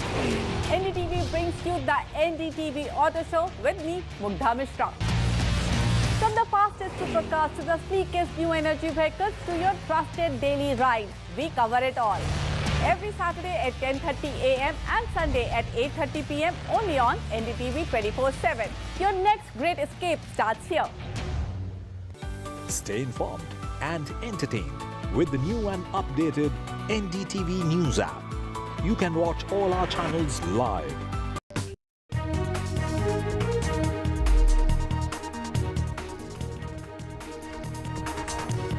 welcome back. The number of dead in the Tamil Nadu illicit liquor tragedy has gone up to 63. So 63 people have lost their lives in the Hooch tragedy in Kalakuruchi district. The AIADMK and PMK have moved the Madras High Court seeking a CBI probe. The state government was also to file an action taken report following a similar tragedy last year that took away 22 lives. And last week, the Madras High Court had made strong observations asking whether the state government had learned any lessons from the tragedy. A few days ago, the Chief Minister M.K. Stalin had listed that actions that have been taken since then. But the opposition is obviously hitting out at the government given the scale of the loss of life. 63 people have died in this illicit. On behalf of NCW, inquiring about the 61 deaths which have taken place after consuming scrupulous liquor, and it's very saddening to see how families have been completely disoriented. 61 families, they've lost their loved ones. So there are some children who have been orphaned because they've lost both the parents, and they're looking at a future which is absolutely dark, it's like a dark pit for them. They don't know which way to go. So finding a solution for them, any amount of compensation money is not going to help them. It's not going to bring their loved ones back. It's not going to bring them, their parents back. Well, joining us now on the phone line is Salem Dharani Dharan, spokesperson of the DMK, and Apsara Reddy, spokesperson of the AIADMK. Salem Dharani Dharan, first to you, a lot of questions being raised, about how you just 2 years ago you had a liquor tragedy and now again. And in this particular case, now 63 people are dead. Madras High Court also questioning, what were the lessons learned? See, it's definitely a very, very unfortunate incident, and we apologize to the people for what happened. But we are now working on it. We are making sure that no such incidents will ever happen in the history of Tamil Nadu. In fact, in the last 2 years, we took a lot of efforts. In fact, 4 lakh litres of illicit liquor had been destroyed. 20,000 people involved in this trade had been arrested. In spite of that, this has happened, and this shouldn't have happened. We'll make sure that this doesn't happen in the future. But having said that, we have also taken steps to rehabilitate the children who have lost their loved ones. For example, to have a guardian for them and to take care of their entire education and have some money deposited in their account, which will be given when they turn 18, and then to give them preference in jobs and so on and so forth. So those redressal mechanisms has been done. But I think we'll also do more in the coming days. So more steps will be taken. Apsara Reddy, your comments? See, I really think it's unfortunate that we have an administration that has absolutely zero empathy or efficiency in issues.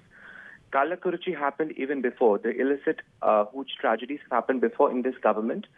They said the same apology then, and they haven't really rectified their steps. In fact, further to that, they've been absolutely free flow of drugs in the state. You've seen a DMK functionary get caught embroiled in a drug controversy, where members of the chief minister's family were photographed with the person peddling or being part of a drug cartel.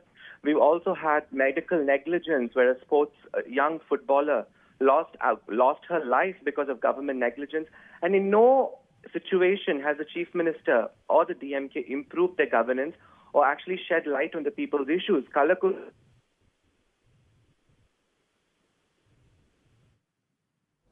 All right, we seem to have lost the network there, but Salem Dharani Dharan, if you want to just counter, something, what was said there, we know the AIADMK has gone to the High Court over this issue as well and has demanded, more action be taken.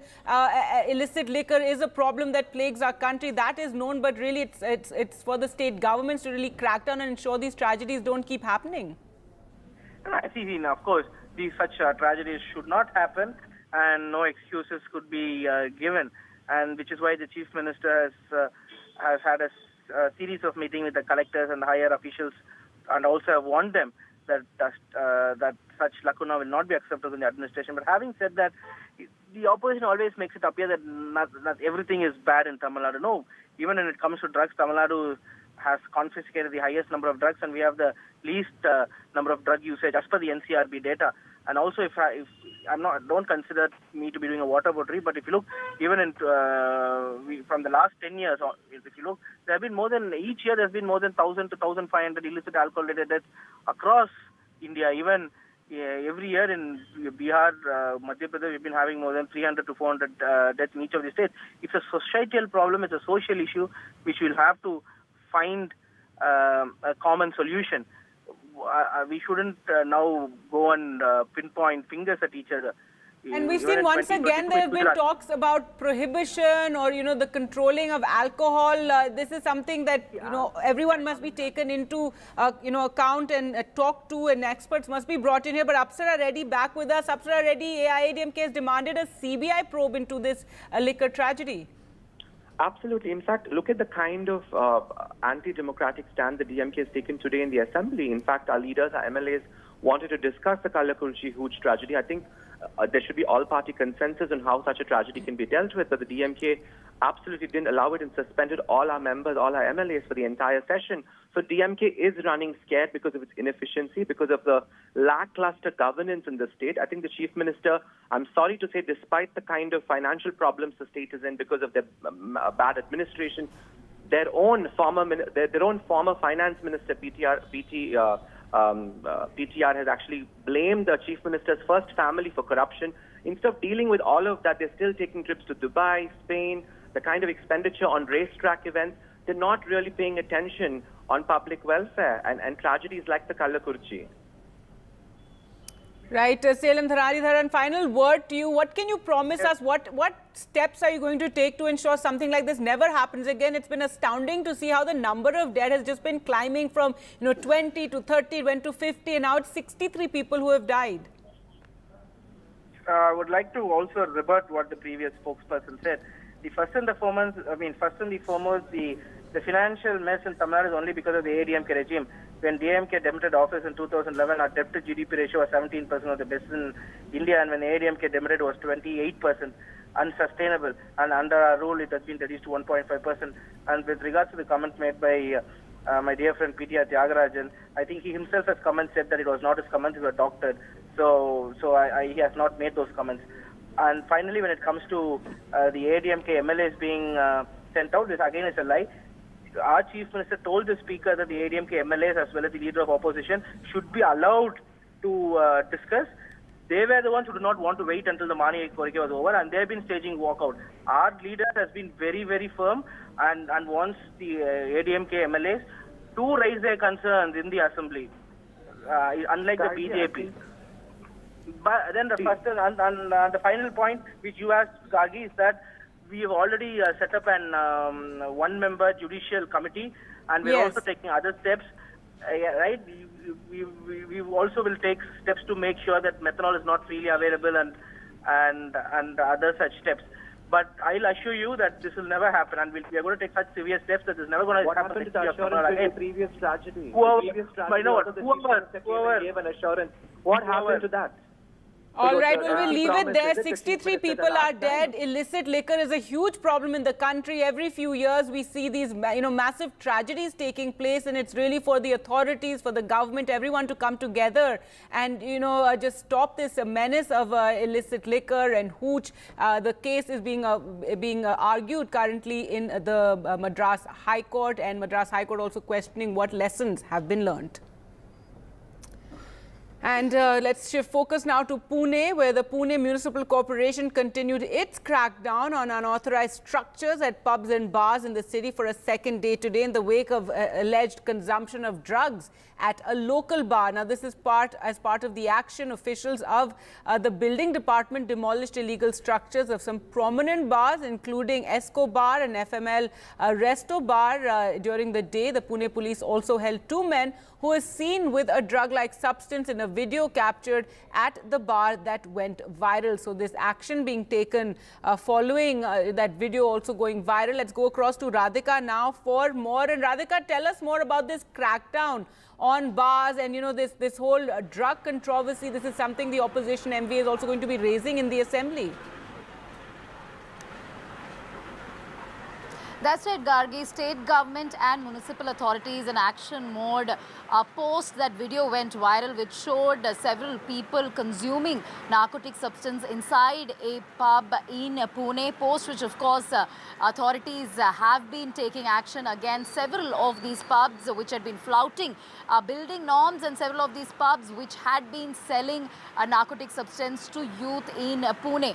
This action comes after Chief Minister Eknath Shinde yesterday, in fact, directed authorities, including Pune police, to take action against many of these buildings that had been flouting norms over the last several years. So therefore, many of these multiple action being taken and FIRs being registered as well, and demolition also happening, bulldozer action also being done in the city of Pune against many of these construction that had been flouting many norms in terms of building norms, and also some of them who had been flouting timing norms as well. Several of these pubs and bars and establishments supposed to shut by 1 a.m. Is open throughout the morning, throughout wee hours, the complaints that have been received by the state government. So yes, action being taken, and Eknath Shinde government taking this very seriously. Of course, tomorrow is the monsoon session, whereby we expect the opposition to corner government over law and order situation and the rampant drug so-called drug culture in Pune as well. The government will be targeted, is what several of the leaders from the opposition have said, when the monsoon session starts tomorrow. All right, thanks so much, Radhika, for joining us with all those details. Now, news from Bengaluru, and another setback to sex crimes accused Prajwal Ravana. Court in Bengaluru turned down his bail petition, hearing the petition today in connection with a complaint registered at the Holana Supur police station against the former MP and his father, H.D. Ravana. The Special Court for Public Representatives was told by the prosecutor that charges of rape under Indian Penal Code Section 376 have also been added to the case. The prosecutor argued that considering the gravity of the crime, bail should not be granted. The 33-year-old, who is the grandson of former Prime Minister H.D. Devegowda, was suspended by his party, the Janata Dal Secular. He is in custody of the Special Investigation Team that was formed to investigate all his alleged sex crimes. Earlier, we spoke to Pratibha for more. There are totally 3 FIRs that have been registered against Prajwal Ravana, and all of them have grave charges like rape. We are talking about the first one here with respect to what started off as sexual harassment, post which rape charges were added. Considering the gravity of this charge, that is precisely why the bail has been rejected, according to the court. The Karnataka High Court today, in a set of setbacks for Prajwal Ravana, did reject the bail plea with respect to the first case. What is also additional trouble for Prajwal Ravana is that there is a 4th case that has been registered in the last 2 days, where we are talking of sexual harassment alone there. So in all, 4 FIRs against Prajwal Ravana, and with respect to the first case, the bail has been rejected. We'll have to wait to see how the legal process would take place with respect to the other 3 FIRs that have been registered against Prajwal Ravana. In the meantime, the SIT officials have taken custody of Prajwal Ravana with respect to the 4th FIR. Custodial interrogation is on, and all eyes are on the kind of details that would emerge from that and how this case would reach its logical end. Back to you. Now, government versus opposition face-off over the emergency. Today, shortly after he was re-elected as the Lok Sabha Speaker, Om Birla condemned the emergency in a statement that took the opposition by surprise. Now, yesterday was the 50th anniversary of the emergency called by former Prime Minister Indira Gandhi. The Speaker, after he was elected, raised the issue of the emergency, talked about condemning it, and also called for a 2-minute silence. This led to protests by the opposition that have accused the government of trying to divert from more pressing issues. BJ MPs later protested on the steps of Parliament, but the Prime Minister posted on social media lauding the Speaker's condemnation, said the happenings during the emergency exemplified what a dictatorship looks like. Now, the opposition has been attacking the government over its attempts to curtail democracy, alleged attempts to curtail democracy. So the BJP, they're hitting back and raising the issue of emergency. Now, the Congress said the Speaker's divisive statement in the House was unfortunate, and the BJP must stop driving as it looks into the rear view. Other opposition members also, like Akhilesh Yadav, also pointed out that this happened decades ago. Why raise it again and again? Emergency के दौरान भारत के नागरिकों के अधिकार नष्ट कर दिए गए, नागरिकों से उनकी आज़ादी छीन ली गई। ये वह दौर था जब विपक्ष के नेताओं को जेल में बंद कर दिया गया, पूरे देश को जेल खाना बना दिया गया। तब की तानाशाही सरकार ने मीडिया पर अनेक पाबंदियां लगा दी गई थी, न्यायपालिका की स्वतंत्रता पर अंकुश लगा दिया गया था।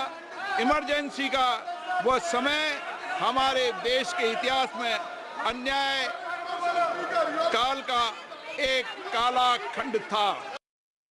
Today is the 26th June. On this day, on 26 June 1975, early morning 6 a.m., then Prime Minister Srimati Indira Gandhi called emergency cabinet meeting and ratified post facto the single decision. Prime Minister took the decision alone. Cabinet rectified on the morning of 26 June 1975. That is why today we passed the resolution in the House that such trumpulation of such demolition of the Constitution will not be allowed again. So we have taken a resolution. पूरे देश में हिंदुस्तान के नागरिक विरोध प्रदर्शन कर रहे हैं और हिंदुस्तान के नागरिक के मानस पटल में आज का दिन एक महत्वपूर्ण दिन है। आज 26 जून 2024 है। आज से 49 इयर्स पहले आज ही के दिन 26 जून 1975 को जब देश जगी थी सुबह, तब देश को मालूम पड़ा था कि देश के ऊपर आपातकाल लगा दिया गया है, इमरजेंसी थोप दिया है श्रीमती इंदिरा गांधी ने। लगभग 1.5 लाख लोगों को जेल में भर्ती किया गया था। आज जब संविधान हाथ में लेकर राहुल गांधी कहते हैं संविधान बचाना है, तो उनको आईने दिखाने की आवश्यकता है। Look, I think the Speaker's election went out fairly amicably, and as you saw, all the opposition leaders stood up and pledged cooperation with the Speaker and talked about the need for the House to function through consensus and through all voices being heard. It's rather unfortunate, it seems to me, that the Speaker himself has ended up undermining that spirit with a very divisive statement about the emergency, which frankly was not necessary. It was 49 years ago. It's not even a round number anniversary to even mention it. But if you have to mention it, to go on at such length on a day in which the message was supposed to be one of conciliation, cooperation and consensus was most unfortunate. See, a lot of water has flown in the Ganga since 1975. Mrs. Indira Gandhi has expressed regret over it, and was defeated in an election in 1977 and won an election in 1980 to come back as Prime Minister. But the BJP must stop driving a car only by looking at the rear view mirror. They must have a forward-looking agenda. And it's quite surprising why the Treasury benches are protesting. What is the Treasury protesting? If they want to protest, they can come to the opposition and give us an opportunity to be in the Treasury. We'll gladly take it. देखिए, ये तमाम BJP के लोगों ने जो आज किया है, वो दिखावा किया है। ऐसा नहीं कि केवल उस समय वही जेल गए हों। समाजवादी नेता और समाजवादी उस समय के जितने जनता पार्टी या तमाम नेताओं ने भी उस समय को देखा, लेकिन हम पीछे मुड़ के कितना देखें, हम पास्ट को कितना देखें। बिरला जी तो विरोध क्यों है? यही लोकसभा अध्यक्ष है जो एक झटके में 100 से ज़्यादा सांसदों को निलंबित कर रहा था। आपातकाल में ऐसा नहीं हुआ। Well, certainly it came as a surprise to the opposition leaders after Prime Minister Narendra Modi introduced his councils of minister. It was the Lok Sabha Speaker Om Birla who brought the resolution against the emergency and read out those 7 pages from the Speaker's table. Certainly it was a surprise for the opposition leaders, and they created a chaos inside the House, but it was ultimately praised by Prime Minister Narendra Modi, Home Minister Amit Shah and different of the Bharatiya Janata Party leaders that was a said era that we have seen 50 years ago, and that's the reason perhaps on 50th anniversary of the emergency they have brought a resolution against the emergency. The main reason being that the next generation or the current generation needs to know that what has happened happened during the Congress government at that point of time. Although it has been several opposition leaders who stated that please stop looking in the rear view mirror. They need to look forward. This has happened in the past. Indira Gandhi apologized for the emergency, and it is now a time to build India in a new way as far as emergency is concerned. Yes, all of us know that that was a black day, a sad era that Indian history has seen. But now it's time to talk on the real issues, and the government is swearing on speaking on the issues of NEET, on the issues of the train tragedy, and they do not want it to answer that. Certainly, it was the NDA leaders who also came outside the Parliament House after that resolution was brought by Om Birla, and several of the leaders protested outside the Makar Dwar and stated that they will never forget and they will never forgive the Congress government what they did to the country. There are several leaders at that point of time who were put in jail, and it was the entire country who saw the jail episode during that time, and it affected a large part of the country because of the emergency that was imposed by Indira Gandhi. But now it remains to be seen, when this resolution had already been brought by the Lok Sabha Speaker Om Birla, whether that will be further passed and there would be a discussion on this resolution or not. But the opposition clearly had been targeting the Bharatiya Janata Party leaders, that they still wanted to remember those past days which happened 50 years back, the event that we all are ashamed of. But now it's a time that India should look forward, and if needed, then please go ahead in the Parliament, discuss on it, and we will be going ahead with the resolution if discussion needs to be done. But certainly, when this came out as a surprise, everybody was shocked. Even opposition leaders had no clue that such a resolution was about to be brought by the Lok Sabha Speaker soon after him being appointed as the Lok Sabha Speaker.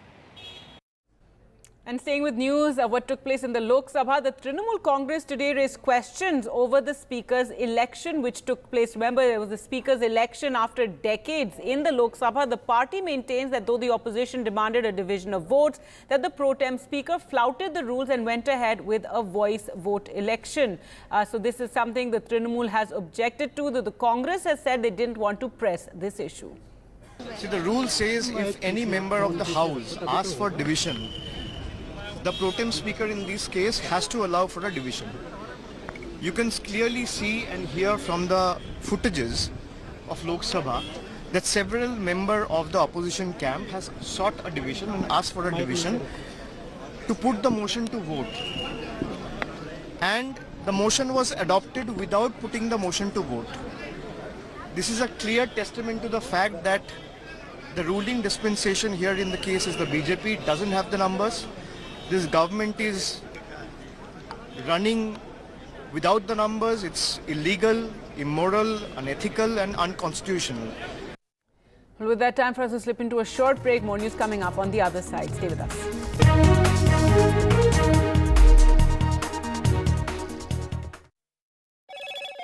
Hello, Moto. Motorola, India's best 5G smartphone brand.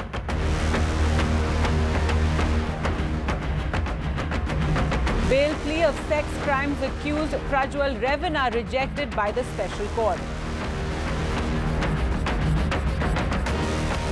Political showdown over the emergency. The Speaker condemns emergency in Parliament. The Congress says Speaker's divisive statement unfortunate. The Supreme Court's tough stance on Delhi tree felling, orders a criminal proceedings against DDA officials. Delhi Chief Minister Arvind Kejriwal denied giving a statement blaming Manish Sisodia for the excise policy case after he was arrested by the CBI.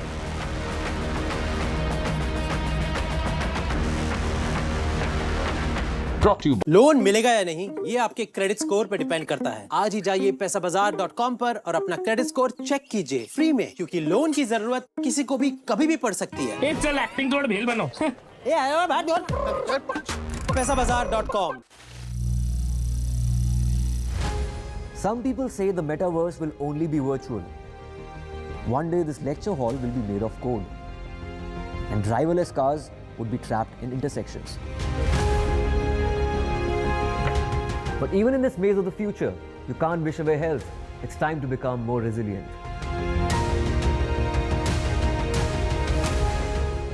"10 years of Banega Swasth India, we have grown and achieved so many milestones.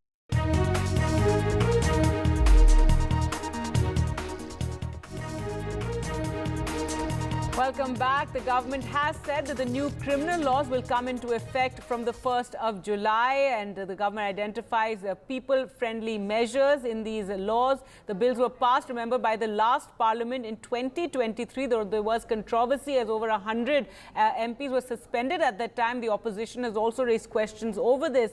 There are many, differences in the new criminal laws from the IPC. Some highlights are display of arrest information, and earlier we spoke to Aishwarya for more details.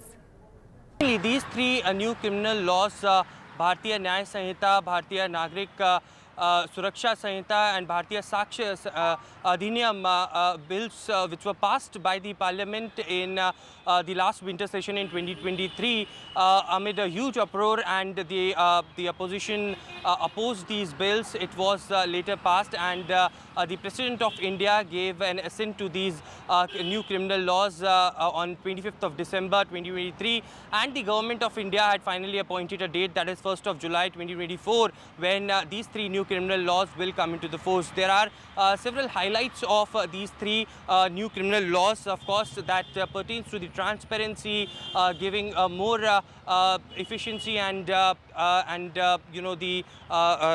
help to the citizens of this country. And one of the sections, section 193 of the BNSS, clearly states about the progress updates to the victim. This section says that the victims,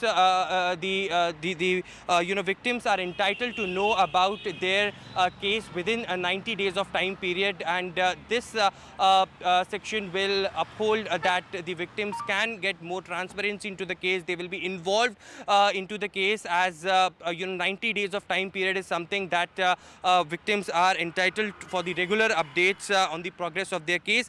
Another important highlight is about the limited adjournments. We have been told that one of the sections of the BNSS says that the court can only grant maximum of 2 adjournments into the case. This will help to ensure that there is a fast delivery of justice system in this country. Another very interesting highlight of these three criminal laws is section 179 of the BNSS, which clearly states about the exemptions from going to the police stations. This section states that person below 15 years of age, or person above 60 years of age, or person with disabilities and also with acute illness are exempted to go to the police stations for their hearings, and the police assistants can come directly to their residence to register the company. So, many of the highlights that the Home Ministry had revealed in these three criminal laws, which will ensure that there is trust, there is transparency, and a fast delivery to the justice system that exists in India. And therefore, the reason perhaps these three new bills were passed in the last winter session in the parliament amid uproar, amid the huge opposition that opposed these three criminal bills. The DMK went on to say that the names are in Hindi, that needs to be translated to English, and that's where they also reached out to the top court of this country as well. But that was challenged. Finally, it will be in force and effective from 1st of July 2024, and therefore the reason perhaps the entire criminal system will be revamped from the very next date. All right, with that, time for us to slip into a short break. We'll be back with all the top news stories. Don't go anywhere.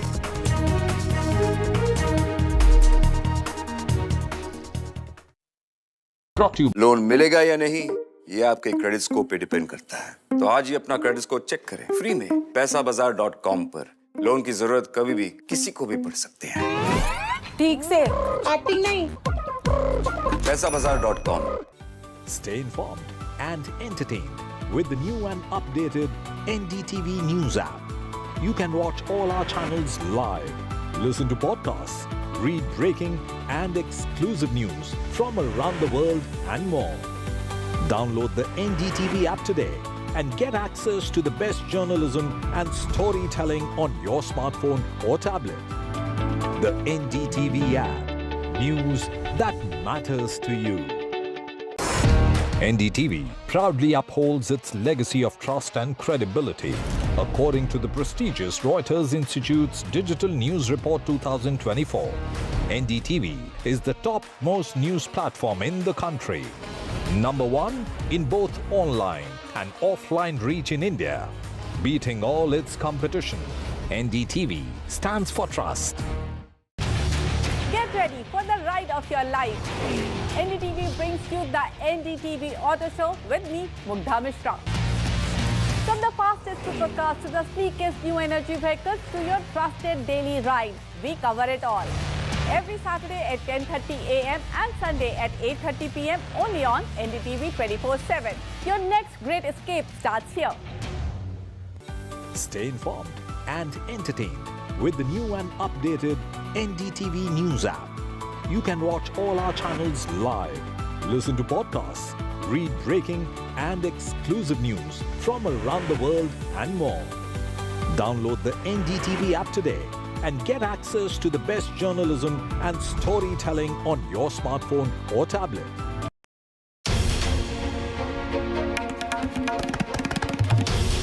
This is NDTV, and you're watching NDTV 24/7. Hello, Moto.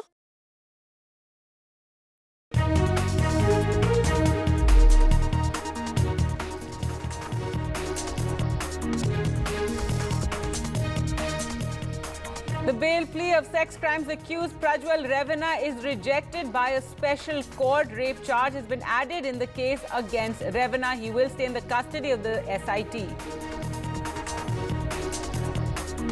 A political showdown over the emergency. The Speaker, after being re-elected, condemns the emergency in Parliament, calls for 2 minutes silence, leading to protests by the opposition. The Prime Minister lauds the Speaker, says glad he highlighted the excesses. The Congress says Speaker's divisive statement unfortunate. The Supreme Court's tough stance on tree felling in Delhi. The Supreme Court orders criminal proceedings against DDA officials. A contempt case linked to over 1,100 trees being cut in the Ridge area. Delhi Chief Minister Arvind Kejriwal is arrested by the CBI while in ED custody. Makes a statement in the local court, says denied giving a statement blaming his colleague Manish Sisodia for the alleged excise policy case. The court's decision on 5 days custody to the CBI in a short while from now.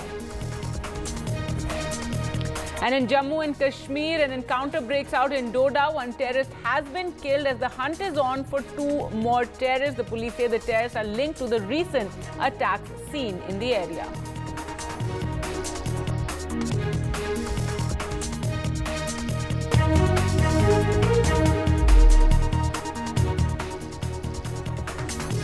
Hello and welcome. You're watching NDTV. I'm Gargi Rawat. Our top story now. And the CBI today arrested Delhi Chief Minister Arvind Kejriwal in the liquor policy case. This as he's already in the custody of the Enforcement Directorate. Now, the probe agency who presented the AAP leader in Delhi's Rouse Avenue court said the agency could have done the exercise before the Lok Sabha elections, but it didn't, as the court did question what led to the need for them to arrest Arvind Kejriwal now. Now, the CBI has sought 5-day custody of Mr. Kejriwal. The decision on that request is expected shortly. The court said it would give that decision by this evening. An interesting development also in the court was that Arvind Kejriwal addressed the court and said it's being shown in the media, citing CBI sources, that I put the entire blame on Manish Sisodia in a statement, and he said that I haven't done any such thing, that he is innocent and AAP is innocent and that I am innocent as well. Well, let's just listen in to what was said. Manish Sisodia की गिरफ्तारी और के कविता से लगातार पूछताछ चल रही थी, तो शराब नीति घोटाले में ये तो स्पष्ट है कि अरविंद केजरीवाल उसके सूत्रधार हैं और सीधा उनकी इन्वॉल्वमेंट है। तो मैं तो ये कहूँगा कि जांच एजेंसी अपना काम कर रही है और परिणाम सबके सामने आएगा। All right, so big setback to Arvind Kejriwal, who was also going to be approaching the Supreme Court today and hoping for bail. Remember, this is after the High Court put his bail on hold yesterday, but, the situation changing there, and now arrested by the CBI. For more on this, we're now joined by RP Singh, spokesperson of the BJP, and Anmol Pawar, spokesperson of the Aam Aadmi Party. So, Anmol Pawar, first to you, a real, change in what was expected. At this morning, Arvind Kejriwal was hoping to approach the Supreme Court and a decision on his bail. He's been in the custody of the Enforcement Directorate, but now instead he's also been arrested by the CBI. In a short while, we'll find out whether the CBI will get 5 days custody. Gargi ji, the arrest of Arvind Kejriwal ji without any incriminating evidence against him is a classic case of flagrant misuse and abuse of power by the central government agencies. The CBI is no more Central Bureau of Investigation. It stands for circulating baseless informations. And this is an undeclared emergency where central government is trying every means to put him behind bars. Today, CBI was caught lying red-handed. The court acknowledged that CBI's statements and evidence do not match. During the court proceedings, the CBI lawyer stated that Arvind Kejriwal ji had distanced himself from the case and blamed Mr. Manish Sisodia. Then and there, Mr. Kejriwal ji stood up and stated that CBI was lying and asserted that he never made such a statement. He emphasized and very clearly said that he is innocent, Manish Sisodia ji is innocent, and Aam Aadmi Party is innocent. He challenged the CBI to provide any proof or any statement which he has given in the past. But the record also stated that no such statement was made. These statements are just made to dominate the media headlines and to create a false narrative against Aam Aadmi Party and to show discord between the leaders, because CBI or ED has failed to give any direct evidence, any recovery of money, any money trail. They are not even named in the FIR. So this whole case is false and fabricated and is an attempt to crush Aam Aadmi Party. All right, RP Singh, your response to that, and it is very curious that this case has been ongoing for so many years. You've had various senior leaders of the AAP arrested, and now, as it seemed that Arvind Kejriwal was nearing getting bail, it was a possibility given that they were going to the Supreme Court. He'd received bail from the lower court. Yesterday it was stayed by the High Court. And as he's looking at that, going to the Supreme Court, you suddenly have the CBI, coming in and placing him under arrest as well. Well, Gargi, first, it's not many years, it's just 2 years. And in blue-collar crime, when it happens, it takes a lot of time to get into the... Well, 2 years is a long time as well. So how many years you want? Sir, go ahead. 1 moment. Let him answer. Yes, RP Singh, go ahead. Ma'am, thank you so much for calling me for the debate. Because if you have to interrupt me like this, then I can answer. No, I'm just saying, go ahead. Yes, go ahead. So, the blue-collar crime takes time to detect. Because people who commit blue-collar crimes are people who are smart and who know how to play with the system. They know how to play with the laws and how to use the law for their benefit and still commit that crime. That's the advantage of blue-collar crime. Now, secondly, CBI wanted to arrest him in March. They didn't arrest him in March because otherwise it had been they would have been accused of of interfering into election process. They didn't do that. They gave him time. Now, since they have all the documented evidence, and if Mr. Pawar has so much of details and so much of confidence about that CBI has no evidence and details, then he should sack Mr. Singhvi or the other guy who's there, and he should represent Mr. Kejriwal in the court and say that, oh, I'm here, I'm telling you there's no evidence. Let court assess it. It's not me or Mr. Pawar or you assess that whether there are evidence against Mr. Kejriwal or not. Had there been no evidence, and High Court would not have questioned the order of the lower court. High Court was convinced on this. Yes, there are trails, there are evidence on record. That's why they quashed the bail.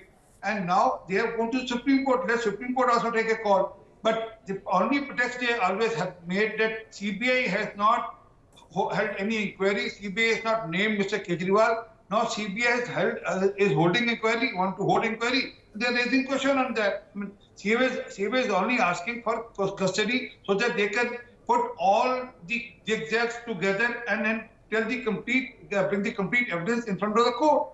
And that's right. So, Anmol, Pawar, your response to that, the CBI says they need his custody to confront him with all the evidence, perhaps other witnesses also. You know, Vijay Nair's name is being taken. So, the CBI is saying that Mr. Kejriwal, they need to confront him, that money was shifted to Goa. So, various allegations, and that's why they moved in to arrest him and now, you know, want to further strengthen their case.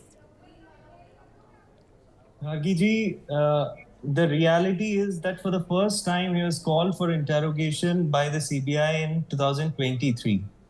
The same case which they stated during Manish Sisodiaji's bail was reiterated today. They have nothing incriminating against Mr. Kejriwal since last 2 years.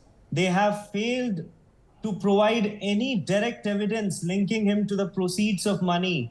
They have failed to prove that the money was used in Goa election. He was not even named in the ECIR or FIR of the CBI. More than 4 charge sheets have been filed since last 2 years, but they have found nothing against him. He has not been mentioned in any of the charge sheets by the CBI. Now, the question which arises is, why were they waiting for such a long time? It's been 2 years. If they had some material against Mr. Kejriwal, then why didn't they seek his custody earlier? Because they were waiting for the Supreme Court to give the judgment, and there's a very strong possibility that Mr. Kejriwal will be enlarged on bail, because the way High Court has heard the matter, without even formal issuance of the order by the Sessions Court, and a stay was granted, which has been challenged by the legal team of Mr. Kejriwal before the Honorable Supreme Court. That is the reason why yesterday, for the first time after 2 years, the CBI entered, because they were there's a strong possibility of him getting bail from the Honorable Supreme Court. All right, Mr. RP Singh, in response to that, and yes, the Supreme Court and the statement made by Mr. RP Singh, it clearly establishes that the agencies are incompetent and they are working at the behest of Bharatiya Janata Party.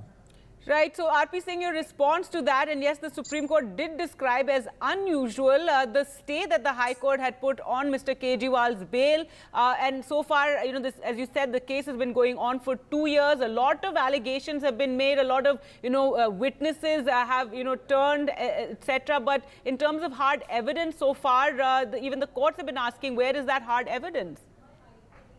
Gargi, you just mentioned about Supreme Court's observation about High Court's decision or High Court hearing the appeal. But you didn't mention about the High Court's observation about how the lower court neglected and didn't took cognizance of all the evidence which ED presented. So, I mean, don't be partial. I mean, be very fair to both the courts. I mean, you are being fair to No, they did, of course, but I'm saying it's something Anmol Pawar just raised. So I said, yes, they did describe it as unusual, which was, so you know, that's as far as the Supreme Court can observe. You are a learned. Mr. Singh, then you must start with the observations made by the trial court as well.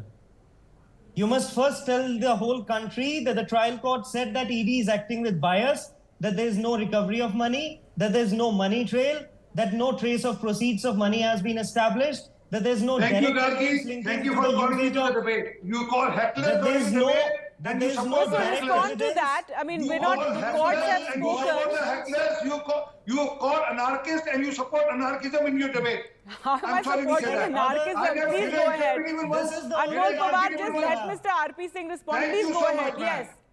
Go ahead and respond to the remarks that were made. Mr. Singh, this is the only argument. Anmol Pawar, let him respond to the remarks that you have made.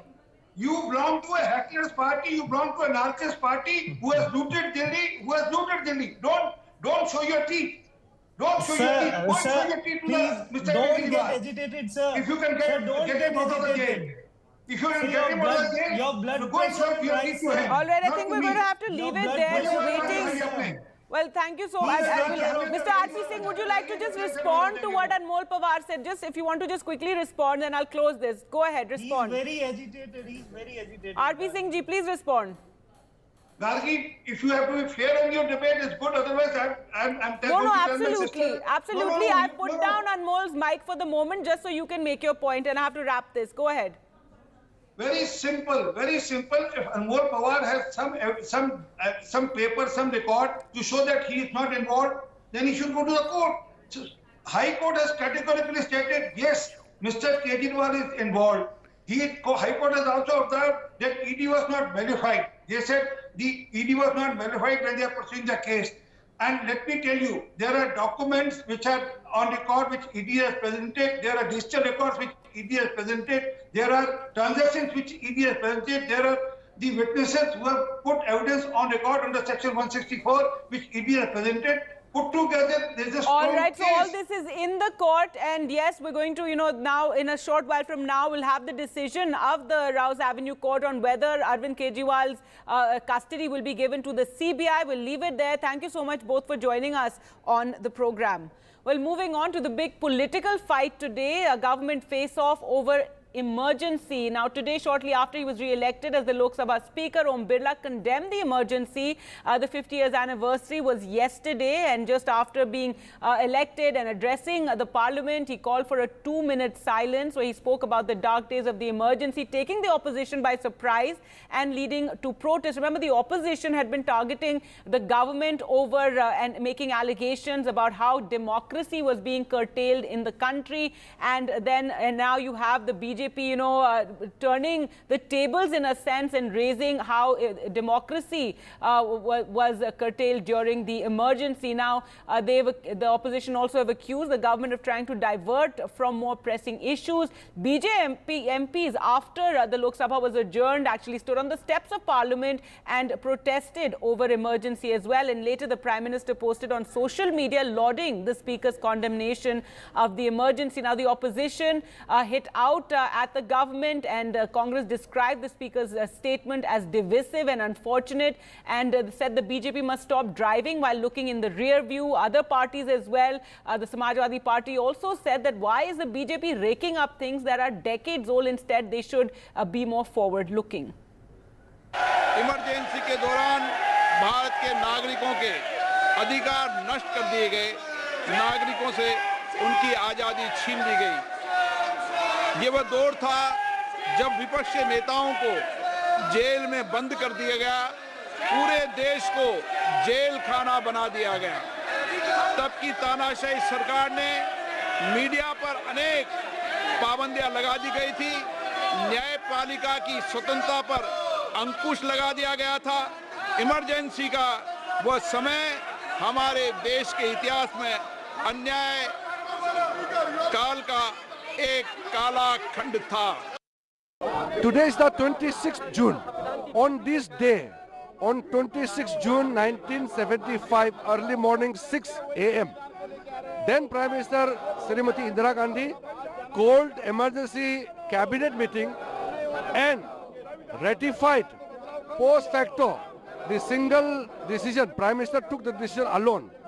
Cabinet rectified on the morning of 26 June 1975. That is why today we passed the resolution in the House that such trumpulation of such demolition of the Constitution will not be allowed again. So we have taken a resolution. पूरे देश में हिंदुस्तान के नागरिक विरोध प्रदर्शन कर रहे हैं और हिंदुस्तान के नागरिक के मानस पटल में आज का दिन एक महत्वपूर्ण दिन है।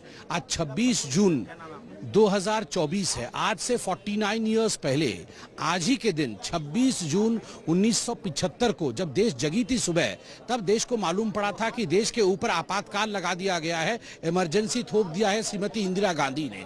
लगभग 1.5 लाख लोगों को जेल में भर्ती किया गया था। आज जब संविधान हाथ में लेकर राहुल गांधी कहते हैं संविधान बचाना है, तो उनको आईने दिखाने की आवश्यकता है।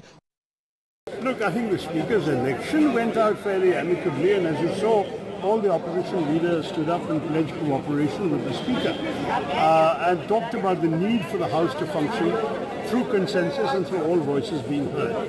It's rather unfortunate, it seems to me, that the Speaker himself has ended up undermining that spirit with a very divisive statement about the emergency, which frankly was not necessary. It was 49 years ago.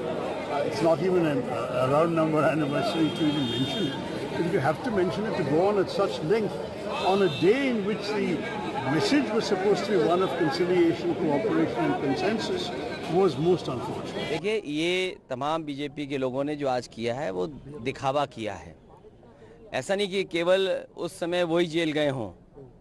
Samajwadi नेता और समाजवादी उस समय के जितने जनता party या तमाम नेताओं ने भी उस समय को देखा, लेकिन हम पीछे मुड़ के कितना देखें, हम पास्ट को कितना देखें। बिरला जी तो विरोध क्यों है? यही लोकसभा अध्यक्ष है जो एक झटके में 100 से ज़्यादा सांसदों को निलंबित कर रहा था। आपातकाल में ऐसा नहीं हुआ। And the Trinamool also complained and raised the issue over the Speaker's election and how the division of votes did not take place. Trinamool Congress claiming that though the opposition demanded a division of votes, the pro-tem Speaker flouted rules and went ahead with a voice vote election, though the Congress has said that they didn't want to press the issue. Let's listen in. See, the rule says if any member of the House asks for division, the pro-tem Speaker in this case has to allow for a division. You can clearly see and hear from the footages of Lok Sabha that several members of the opposition camp has sought a division and asked for a division to put the motion to vote. And the motion was adopted without putting the motion to vote. This is a clear testament to the fact that the ruling dispensation here in the case is the BJP. It doesn't have the numbers. This government is running without the numbers. It's illegal, immoral, unethical and unconstitutional. Well, with that, time for us to slip into a short break. More news coming up on the other side. Stay with us.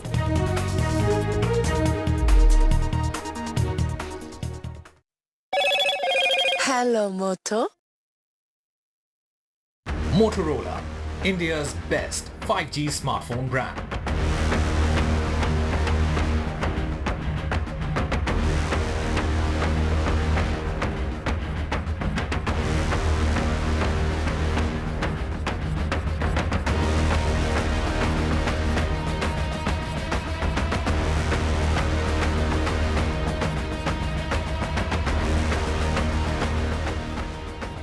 Brought to you by. Get the magic of the best working for you now. Link your payment cards once, collect rewards forever.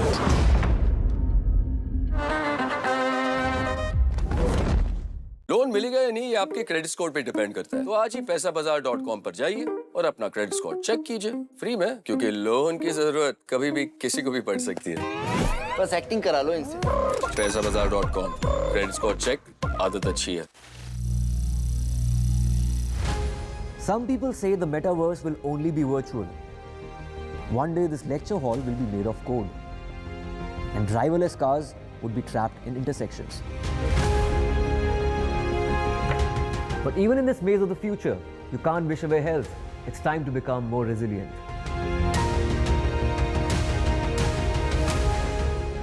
"10 years of Banega Swasth India, we have grown and achieved so many milestones.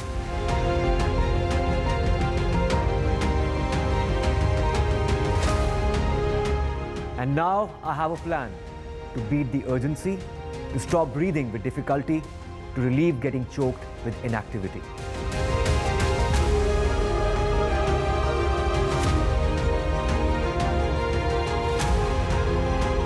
Energize our government, our environment, our society, and ourselves. Everyone, everywhere, every day.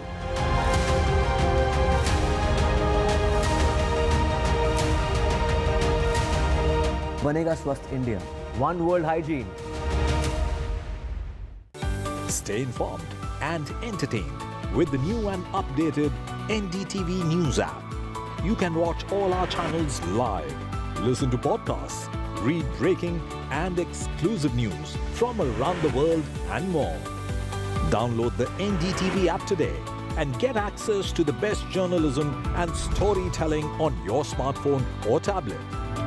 The NDTV app. News that matters to you. NDTV proudly upholds its legacy of trust and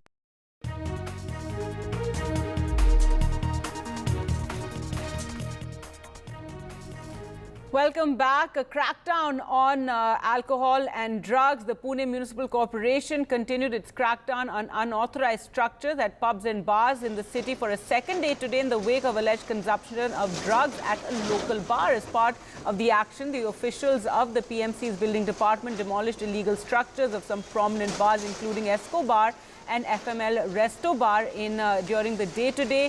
Now, this action came after the police also held two men who were seen in a video consuming drugs or were seen with drug-like substances, and this video had gone viral and led to an outcry which has resulted in this action being taken against these bars and pubs and a crackdown on illegal drugs. This is after the MVA has also been targeting the government over how drugs are freely available in Maharashtra, and it's an issue they plan to corner the government over tomorrow when the monsoon session of the assembly begins. In fact, it's not just in Pune, and even in Telangana. The Telangana government is running a special drive with schools and saving students from drug addiction. This after it became known that ganja laced with chocolates was also seized, and how drug mafia are targeting kids. Here's a special report by Uma. Huge dump of chocolates seized by the police because they are ganja chocolates. More than 5,800 kilos of ganja-laced chocolates were caught by Hyderabad's Narcotic Enforcement Wing just in the first quarter of this year. The target buyers, youngsters in schools and colleges, who were either deceptively introduced or try out of curiosity, succumbing to peer pressure, and eventually end up as addicts. Some of the schools have become major targets for these drug peddlers and drug suppliers, where they are doing it in front of the schools, inside the schools and the borders, maybe using the employees of the schools. The pawn shops in front of the schools or the cool drink shops in front of the schools are, I think, supplying. That is why the Telangana police reached out to over 3,500 schools this year to set up anti-drug committees with teaching and non-teaching staff who could identify sudden behavioral changes in students that could be linked to drug use. We are very committed towards our society, particularly our children. They are our future. So we don't want a thug to enter into the state or an anti-nation to enter into the state. Schools and colleges have been told the subject of drug abuse can no longer be taboo, and they cannot be in denial that they must share information that could help identify supply points, assuring them that the school's reputation and the child's confidentiality would be protected. Students have been proactively encouraged to become anti-drug soldiers. When the things are happening, the drug abuse left, right and center around certain areas, I'm not blaming all schools, but we have information that in certain, I think, areas it is rampant. You can't turn a blind eye because it is like the very purpose of education, very purpose of being an educational institution is defeated. I think this campaign is very important as Indians or as people of society. We need to know what's right and what's wrong. Importantly, to know what youth is doing. So this thing is important to know where the youth is going. One of the first announcements by the new Telangana government was in fact zero tolerance towards those involved in transport and supply of narcotic substances. The state government has resolved to rid the state of drug abuse. We have to get more than 90-95% convictions. All the big drug pins, they have to get convicted in cases. By now we are having a conviction rate of only barely 13%. And that 13% also, the big fish are not getting caught. They are coming out after trial. Just in the first quarter of 2024, Telangana has seen nearly 500 drug seizures. 487 cases were booked under the Narcotic Drugs and Psychotropic Substances Act, and 981 arrests were effected. The priorities, if you put it, that they slowly want to rid Telangana society of this menace of drug abuse, and there is a policy of zero tolerance, that anybody who is doing this, suppose it's a student, then maybe we'll tell their parents and try to reform this student. If he is a supplier, then there will be stringent action. Ganja or marijuana tops the list of at least 15 drugs across natural, semi-synthetic, synthetic and pharma categories. Ganja gets widely sold and consumed because it is easily available, cheaper and can be used in a variety of ways. Alprazolam, for instance, is a drug commonly used to treat sleeping disorders and anxiety. This kitchen is an apartment in Sangareddy, just 50 kilometers from Hyderabad, that was being used to cook 10 kg of pure alprazolam when it was disrupted by a police team. In the rural areas too, where country liquor and ganja are both big challenges, there is now a proposal to rope in women self-help groups to create a strong information network. The women can fight as anti-drug warriors. The other area that has come under the scanner is young urban elite, who frequent pubs and other social points and indulge in antisocial activity. Users in this segment, from IT professionals to those in the glamour industry, are known to abuse cocaine, MDMA, LSD, etc. Drugs, the weed, which is commonly called the ganja, which is commonly called as weed. So that is coming in big supply from across the state. Given the kind of intelligence and vigilance machinery, the Telangana police are confident that big consignments cannot be smuggled in. But even small consignments give birth to addicts, and that keeps the demand and supply going. In Hyderabad, with camera person Nagraju, Uma Sudhir, NDTV.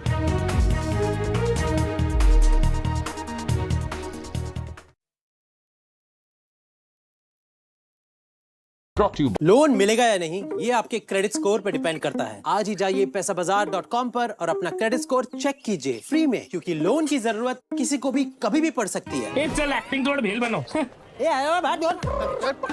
पैसाबाजार.com।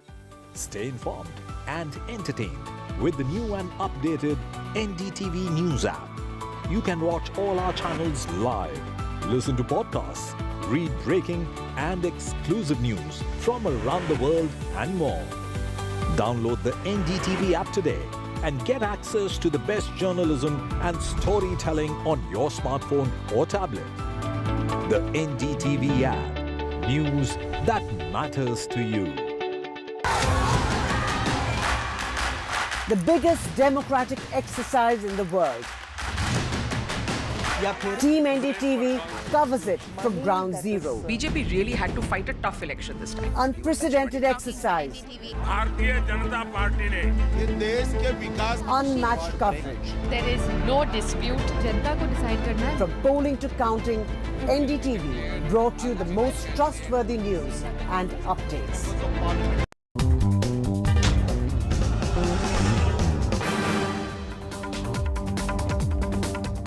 Hello and welcome. You're watching Turning Point. I'm Osama Shah. The semi-finals of the T20 World Cup are here. Two unbeaten teams, India and South Africa. They will fight for a place for the semis. Up against them are the defending champions, England, who take on India, and the second best Asian team, as many are calling them, Afghanistan, who will fight it out against the Proteas. First up will be South Africa versus Afghanistan. South Africa will clash with the spirited Afghan side, who have shown that they are not to be taken lightly. They have continued their good work from the ODI World Cup to the T20 World Cup. It's a first ever semi-final appearance for Afghanistan in an ICC tournament.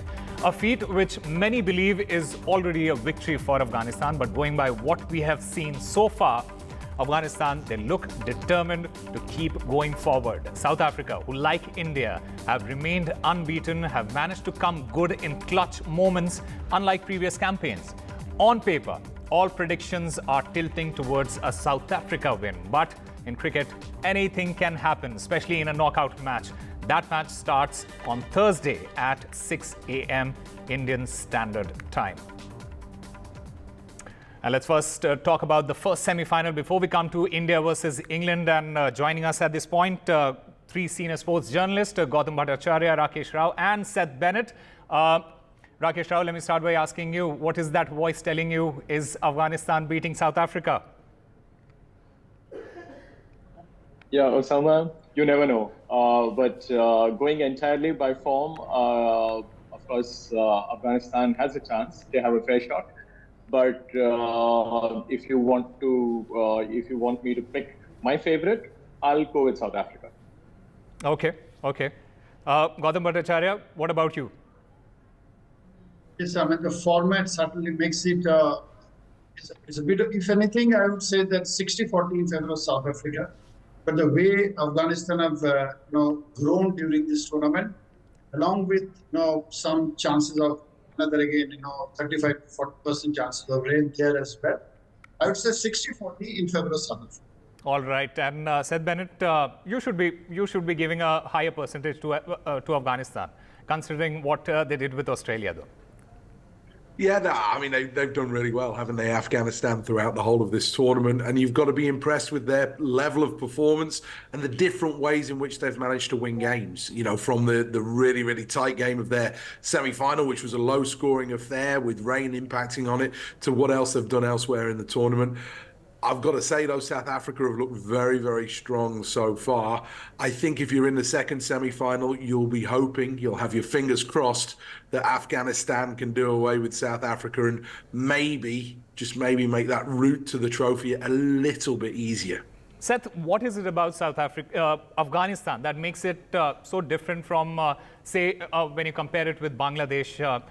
What is so different about Afghanistan's growth in terms of cricket? Well, I think they've done incredibly well. They've got so many players now that are starting to have an impact within the franchise version of the game. And it just shows that actually with franchise cricket and now the shorter and the shortest forms of the game, you can find different spaces in the world where these players can make very, very good money, and you don't have to be from one of the major test playing nations to be able to have a successful career. And I think that's what Afghanistan has done really, really well, not just in Afghanistan, but a few years ago I was in Germany shooting a big program all about Afghanistan cricket because of the number of Afghan refugees that were actually in Germany, and cricket was their number one game, and cricket is growing massively in Germany on the back of that. And this success for Afghanistan at the World T20 is going to no doubt have an impact on that as well. Rakesh Rao, can we say that Afghanistan is the second best team in Asia? Because a lot of people on the internet have been saying that. White ball cricket? Yes, of course they are. No question the shorter about format, T20. Yeah, exactly. So, yes, indeed, because if you just look at what they have been able to achieve consistently, they have beaten some of the big teams, and the way they routed, like New Zealand was something. Yeah. And again, now more and more people are saying it's no longer an upset or a kind of an eyebrow-raising wins when Afghanistan beats any of these big boys, because they've been there, they've been at it. They have a good attack, which we all were aware of, but now their top order is coming consistently good. So that is what exactly you need. But I think for me, the biggest revelation has been their fielding. Yeah. Their catching has been awesome, and I think that has actually made them look even better. So Afghanistan, for me, yes, they have it in them to beat South Africa. Because South Africa has had some close shaves against, say, teams like Nepal and Bangladesh. And of course, those last two hits against, like West Indies, 4 by Rabada, 6 by Jensen, that was also close. So South Africa has lived dangerously, although they are supposed to be unbeaten, which they are, of course. But then now they have to remain unbeaten in order to win. So South Africa is a brittle side. Beatable, yes. But pre-match assessment for me, as I said, it is South Africa. Right. There is a reason why I refrained myself from calling that match an upset, especially Afghanistan winning against a bigger team. But Gautam Bhattacharya, is this still a big victory for Afghanistan and Afghanistan cricket? Forget about whether they beat South Africa or not. Is it still a big victory for Afghanistan cricket? Absolutely. And, it hasn't come in a day. As Rakesh was also saying, I mean, they were always, they had the attack, but what they did was they fixed the loose ends in their game. I mean, how to approach an innings, how to close the games. Their batting had been implored a number of times. And also the pace attack. They worked towards it. And then if you look at these results, and of course, Australia's defeat to India, paved the way. But no amount of upsetting them and beating them, the top team series, it's unlikely to be regarded as an upset anymore, especially in this format. Yes. One man who has been leading them so well, Rashid Khan, Seth, he's literally leading by example. Especially when you look at the match, the last match, he hit 19 runs of 10 balls, and then with the ball, he picks 4 wickets for 23 runs in his 4 overs. How central is he to Afghanistan's success? Well, he is one of the elite players in T20 cricket. It doesn't matter what nation you want to look at. Yeah. If you're talking the top 5 at what they do, he's probably in there. And he is an absolute superstar. He's now leading. He's able to do that little bit more with the bat, which helps in those situations. And that experience of playing around the world has played a massive impact for him. But he's a superstar. And you always hope in the big tournaments, in the World T20 and the World Cups, that your superstars come to play. He's come to play in this tournament, and that makes a huge difference. And if they're going to have victory and progress to that final and maybe even go on and win the trophy at the end of it, he will be individually and singularly the most important player in this Afghan outfit. That's absolutely true. And in fact, the number 1 T20 batter, Surya Kumar Yadav, he talks very fondly of Rashid Khan. He says that he is probably the best T20 bowler in the world. Rakesh Rao, do you agree with that assessment? Well, I don't want to say that, because I still feel that among the spinners, at one time you find Kuldeep looking so good. Yeah. Sometimes you find that, like Jasprit is absolutely fantastic, but to call him as the best, that is a personal opinion. I can stick with it. But the point is, I normally don't say this, number 1, number 2, because it depends entirely on form. But yes, Rashid is impressive. World over, all the franchisees, they want him. And of course, he is one of those, you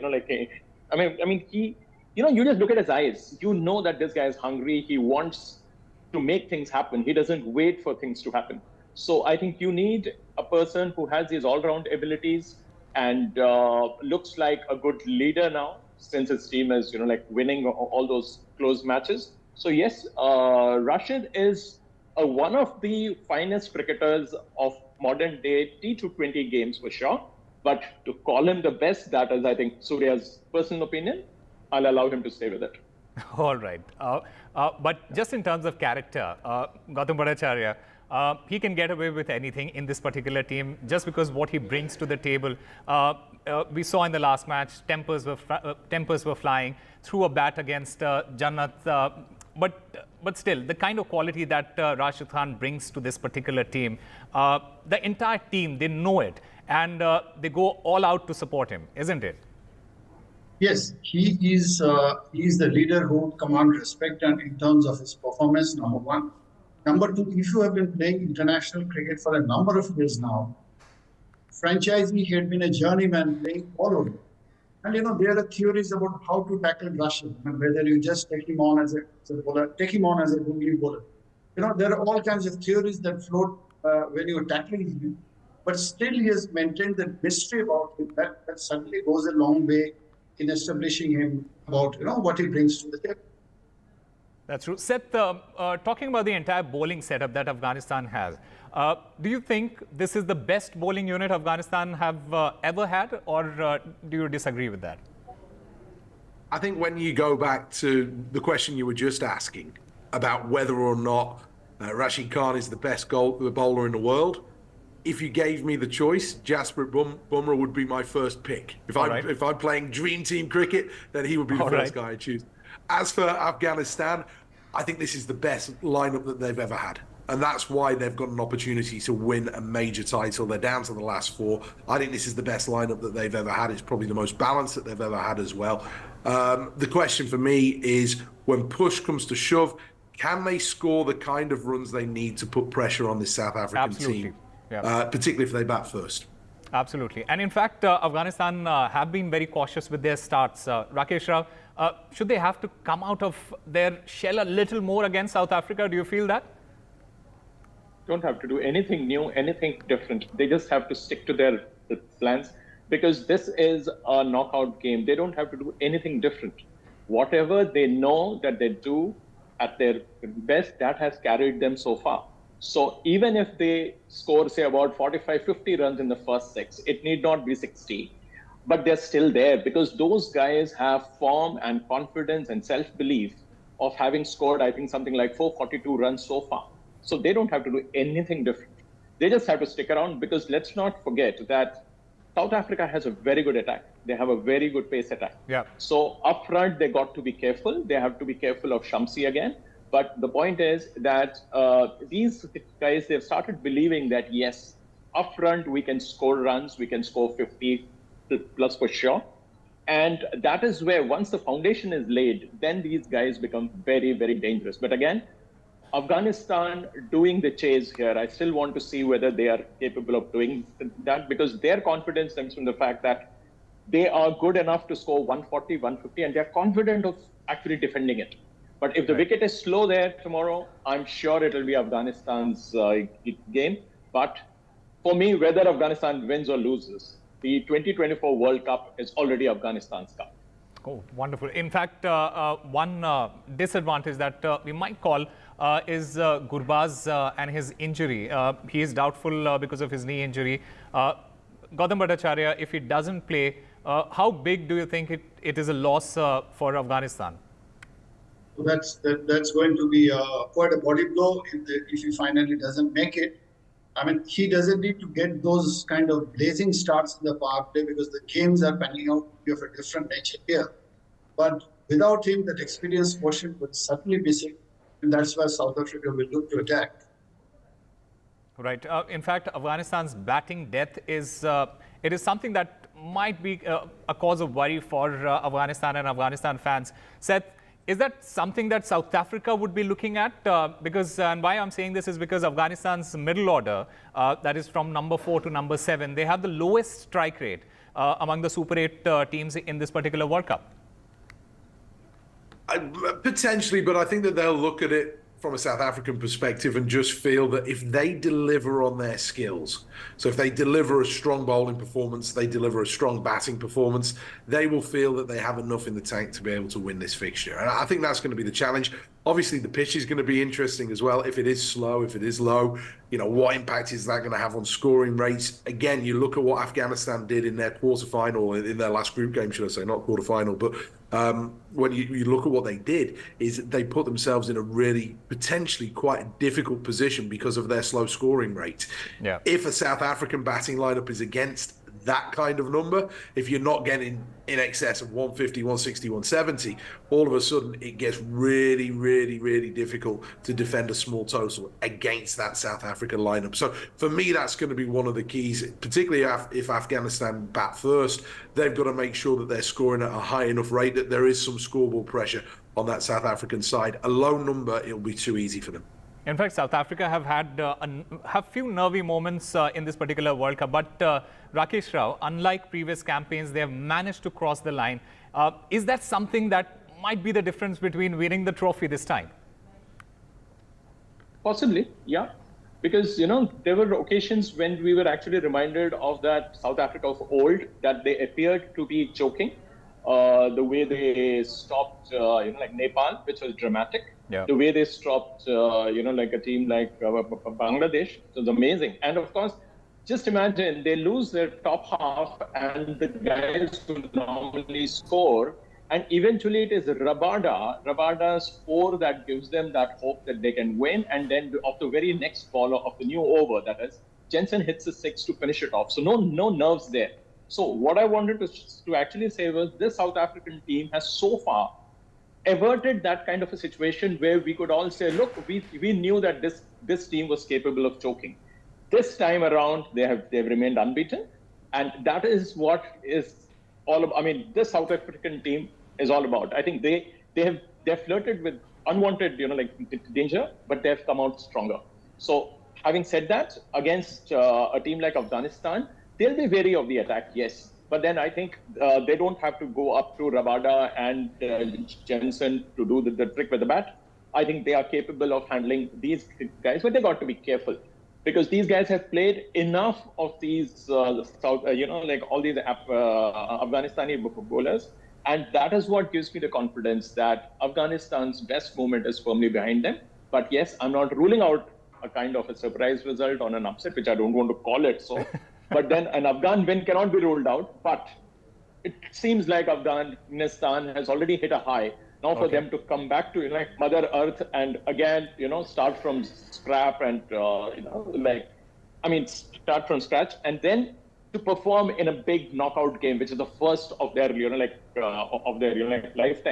It will be a big ask. But yes, all the people from India will be favoring Afghanistan.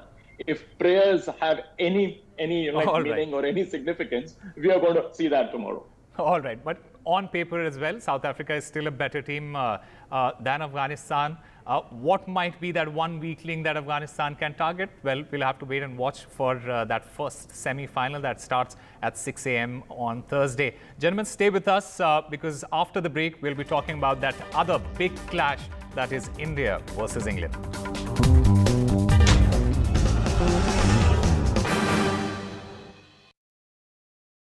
Loan मिलेगा या नहीं ये आपके credit score पे depend करता है। तो आज ही अपना क्रेडिट स्कोर चेक करें फ्री में पैसाबाजार.com पर। लोन की जरूरत कभी भी किसी को भी पड़ सकते हैं।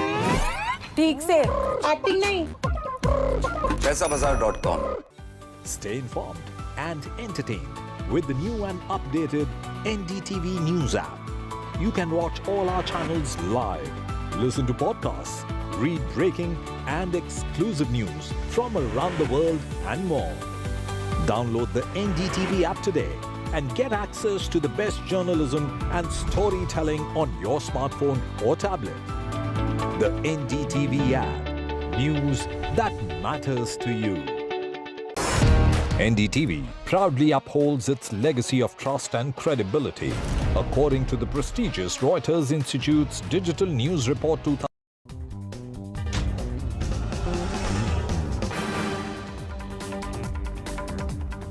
Welcome back. It is the repeat of the 2022 World Cup semi-final. It is India versus England in the second semi-final of the T20 World Cup 2024. While it didn't really pan out well for the Men in Blue last time around, where they exited the tournament after England convincingly and comprehensively beat them and ultimately went on to win that World Cup. Now, having come so close to lifting the ODI World Cup, Rohit's men, they will be pushing to go the distance this time around. What happens there? Well, only time will tell. We're talking about that particular match. That match will happen at the Providence Stadium in Guyana on Thursday, and it starts at 8 p.m. Indian Standard Time. Now, this ground is known to assist spinners, so do expect both the teams going in with an extra spinner there. We're still joined by Gautam Bhattacharya, Rakesh Rao and Seth Bennett. Seth, first to you. Who are you giving the edge there? India beating England comprehensively? Well, you would say that, of course. Look, I would say that India are probably favourites just in this fixture. England have had a really mixed tournament where there have been fixtures where they've looked really dominant and really, really good with the bat, but against the better, stronger opposition, have they been good enough? Against the better bowling attacks, has their batting stood up in the way that you'd want? Have we seen enough of the likes of a Harry Brook in this tournament? Yeah. We've seen flashes, but we've not seen loads. Same with Josh Butler. He was absolutely magnificent in that last game. That's true. Rakesh Rao, Seth Bennett, last time around when we were talking about the 2022 World Cup. Said Bennett said that India were strong, they were going to win. India has the edge, they are a better team, and look what happened there. What happens now, it is a repeat of the 2022 semi-final. Do you think that would be playing on either team's mind there? Just as a thought, yes, because of the fact that you always remember your defeats more. And if you are looking to avenge that loss, yes. But the point is, what are you going to do with that? You are only going to stay focused on the job ahead. And of course, all this talk about revenge and, settling scores, all this happens after the game is over. Because till then, you are only focused on the next ball and you want to actually do this. Because these guys are all hardcore pros. So don't expect them to get swayed by, background and kind of, revenge stories and stuff like that. But yes, Indians have a score to settle, yes. But then I don't think that's going to be playing on their minds when they step out tomorrow. But yes, England is one team. If you see their journeys so far, except West Indies, they haven't beaten a full member side in this entire journey, and they find themselves in the semi-finals. They got these weak teams, they hammered them completely, and they needed to do exactly that. But the point is that team good enough to beat India? Yes, they are, because they are a champion side. They know what to do with the Indians. But if it's a slow wicket, and if India wins the toss first, then I'll be favoring India outright. No question about it. But then if they put the runs on the board, then it'll be difficult for us, because they have the attack. They have a Adil Rashid there. If the ball is, if the surface is assisting turn, then Indians will have their task cut out. All right, Gautam Bhattacharya, one final comment from you before we wrap the show. Who do you think has the edge, and will India get one over against England? Well, Osama, I've been hearing little disquieting reports about the weather there. Should the match take place, Guyana has a reputation of slow wicket. I would give the edge to India, provided they can exercise their demons, as we call it. All right, Gautam Bhattacharya, thank you very much for getting for your thoughts and views, gentlemen. We'll have to leave it at this. There is some breaking news coming in at this point. In fact, Delhi Chief Minister Arvind Kejriwal, CBI has got a 3-day custody of Delhi Chief Minister Arvind Kejriwal in the Delhi liquor policy case. The Delhi court has remanded Chief Minister Arvind Kejriwal to CBI custody for 3 days in the liquor policy case. And Ishika joins us to get us more details. Ishika, so the Delhi Chief Minister will remain in jail for the next 3 days. What happens? Well, as you in fact, rightly mentioned, Osama, that today CBI had in fact formally arrested Arvind Kejriwal in the Rouse Avenue Court, and after that they were seeking a 5-day remand of Arvind Kejriwal, and now in fact the court has granted a 3 days custody of Arvind Kejriwal to the CBI. So certainly this is the big breaking that we are getting at the moment. Remember that the CBI, what today they had said in the court was that if you look at all the meetings that had happened during the lockdown, and how, in fact, the South Lobby, it was on the saying of the South Lobby that the entire liquor policy, was modified, and all of this was being done on the behest of Arvind Kejriwal. So all of these, points were put forth by the CBI in the court. In fact, CBI also went on to say that it was Vijay Nair, who was the communication in charge of the Aam Aadmi Party, who was coordinating most of these meetings. And they said, the CBI today claimed in the court that Arvind Kejriwal is in fact not accepting that Vijay Nair was working under him. Rather, Arvind Kejriwal says that they were reporting to Saurabh Bhardwaj and in fact Atashi. CBI also went on to claim that Arvind Kejriwal is putting the onus on Manish Sisodia, to which Arvind Kejriwal had himself responded in the court, saying that this is a wrong statement. He never said this, and he says that, what he says here is that both him and Manish Sisodia are innocent. But even after that, we are seeing it that now the court has given a 3 days custody to the CBI, CBI had said that they have documents and more evidence that they need to confront Arvind Kejriwal with. So certainly that is now going to happen. All right, Ishika Verma, thank you very much for getting us all the latest. So the latest is that Delhi Chief Minister Arvind Kejriwal will remain in jail for the next 3 days. The court has said that the CBI must present Arvind Kejriwal on June 29th.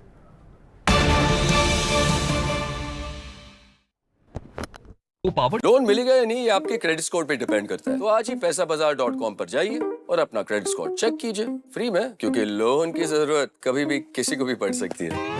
बस acting करा लो इनसे। पैसाबाजार.com, credit score check, आदत अच्छी है। Stay informed and entertained with the new and updated NDTV News app. You can watch all our channels live, listen to podcasts, read breaking and exclusive news from around the world and more. Download the NDTV app today and get access to the best journalism and storytelling on your smartphone or tablet. The NDTV app. News that matters to you. The biggest democratic exercise in the world. Team NDTV covers it from ground zero. BJP really had to fight a tough election this time. Unprecedented exercise. Unmatched coverage. There is no dispute. जनता को decide करना है. From polling to counting, NDTV brought you the most trustworthy news and updates.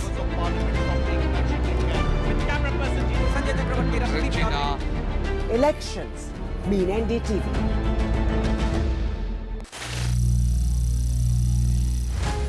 Some people say the metaverse will only be virtual.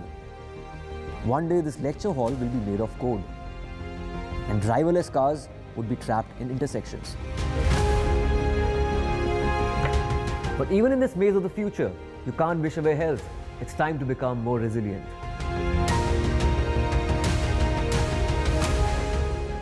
"10 years of Banega Swasth India, we have grown and achieved so many milestones.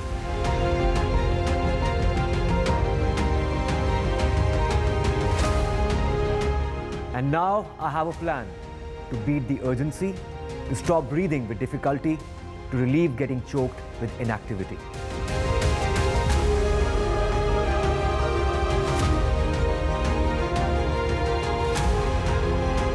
Energize our government, our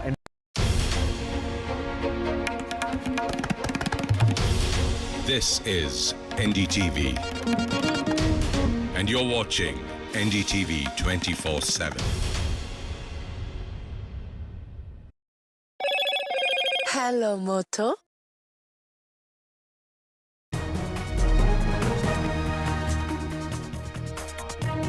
Hello and welcome to the Southern View. I'm Veera Raghav. Special focus this evening on the tussle for more Deputy Chief Minister's posts in Karnataka and Tamil Nadu's resolution demanding a national caste census. But first, the top national headlines we're tracking this hour. Starting with Arvind Kejriwal. He'll have to spend 3 more days in jail as the CBI gets 3-day custody of the Delhi Chief Minister. He was arrested by the CBI while in ED custody earlier in the day. He categorically denied giving a statement indicting his colleague Manish Sisodia in the excise policy scam.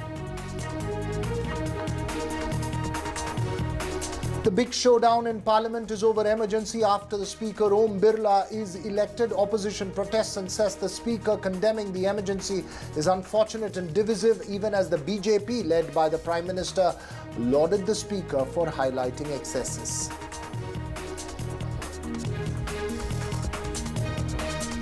Tamil Nadu seeks 10 days' time from the Madras High Court to file a report in the illicit liquor tragedy. Death toll rises to 63 and the opposition continues its aggressive push for a CBI probe in the state.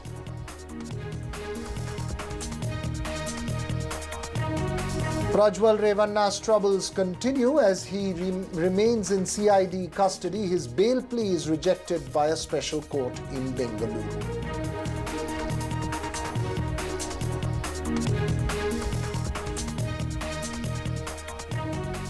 First up, a quick check of that top national face-off in the Parliament after the Speaker Om Birla was elected.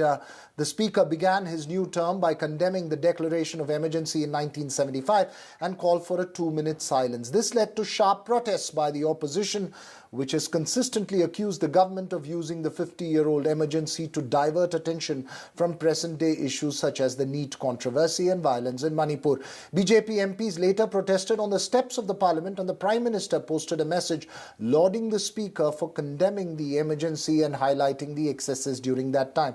The Congress argued that the Speaker's decision was divisive. Earlier in the day, the Congress did not press for a division vote in the parliament in the House while electing the Speaker, as the party said it wanted to foster a spirit of consensus, quote-unquote, despite having fielded K. Suresh to contest for the post. Rahul Gandhi, who's now officially the leader of opposition, congratulated the Speaker along with the Prime Minister and other leaders. Let's listen into all the reactions that came in from Parliament today. Today is the 26th June. On this day, on 26 June 1975, early morning 6 a.m., then Prime Minister Srimati Indira Gandhi called emergency cabinet meeting and ratified post facto the single decision. Prime Minister took the decision alone. Cabinet rectified on the morning of 26 June 1975. That is why today we passed the resolution in the House that such trumpulation of such a demolition of the Constitution will not be allowed again. So we have taken a resolution. Look, I think the Speaker's election went out fairly amicably, and as you saw, all the opposition leaders stood up and pledged cooperation with the Speaker and talked about the need for the House to function through consensus and through all voices being heard. It's rather unfortunate, it seems to me, that the Speaker himself has ended up undermining that spirit with a very divisive statement about the emergency, which frankly was not necessary. It was 49 years ago. It's not even a round number anniversary to even mention it. But if you have to mention it, to go on at such length on a day in which the message was supposed to be one of conciliation, cooperation and consensus, was most unfortunate. NDTV's Sunil Prabhu now joins me live. Sunil, the tone is set for one of confrontation, the aggression from both sides clear, but is there any clarity on any forward movement on the Deputy Speaker's post? Well, no clarity as of now. It's definitely, as you rightly pointed out, aggression on both sides. I think both sides have their candidates. One would, the TDP has been promised the Deputy Speaker's post, and they would like the Junior Balya Yogi to be given and nominated for that. And that's, I think, a commitment that has been made. And that's the reason for why the government was not ready to give the opposition the Deputy Speaker's post. And Mr. K. Suresh, who contested for the Speaker's post, is expected to be once again the nominee for the India bloc at this time in terms of being, candidate as a Deputy Speaker. But definitely things not looking good in terms of parliamentary democracy. Both sides, one talking about saving the Constitution, the other talking about emergency and raising up issues. Tomorrow the President will address. Clearly, I think back channel discussion will definitely need to be done if they want Parliament to run and function, and if they want to get down with legislative business. That's right, Sunil. You're making an important point in terms of back-channel negotiations between the two sides.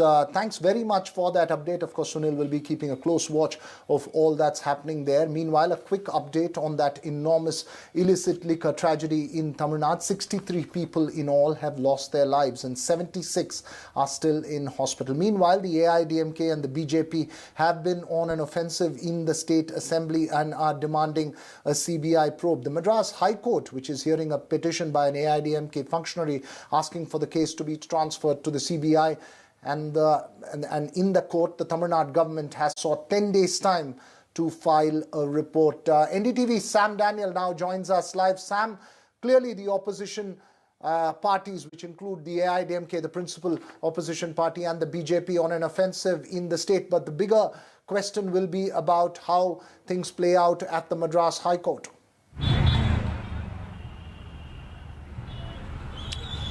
That's right, Veera Raghav. I'm not able to hear you very clearly, but the Tamil Nadu government has sought a 10-day time from the Madras High Court to be able to file their counter to two pleas, one by an AIADMK leader and another by a PMK leader, both asking for a CBI probe, alleging that the state has not learnt any lessons. There is connivance between the alleged bootleggers and enforcement agencies, and also complicity of the DMK functionaries, which the DMK denies.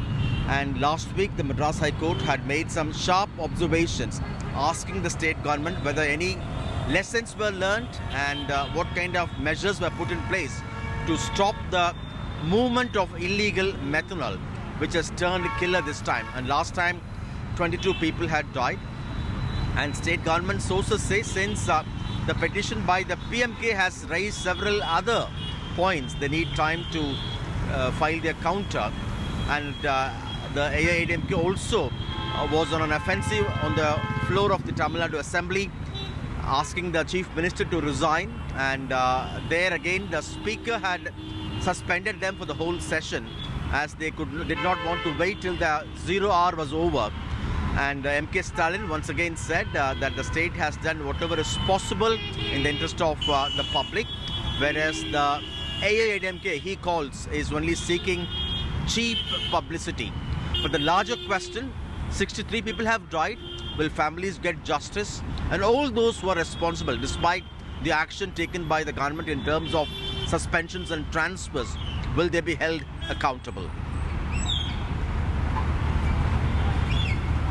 Right, Sam, you keep a close watch on all those developments there in Tamil Nadu. Now to an issue that was a talking point during the run-up to the Lok Sabha elections, but will caste census be a reality? The Tamil Nadu Assembly today passed a resolution demanding a national caste census. The resolution was moved by the state's Chief Minister M.K. Stalin and came after the Patali Makkal Kanchi, an NDA ally, demanding a 10.5% quota for the one-year castes within the 20% quota for OBCs in the state. While Tamil Nadu has passed that resolution, the larger question is really whether there will ever be a consensus on caste census, which has different realities in different states. Even within the INDIA alliance or even the Congress, for instance, there are sharply differing points of view. And even after several years of conducting a socio-economic survey, for instance, states like Karnataka haven't released that data for fear of upsetting the status quo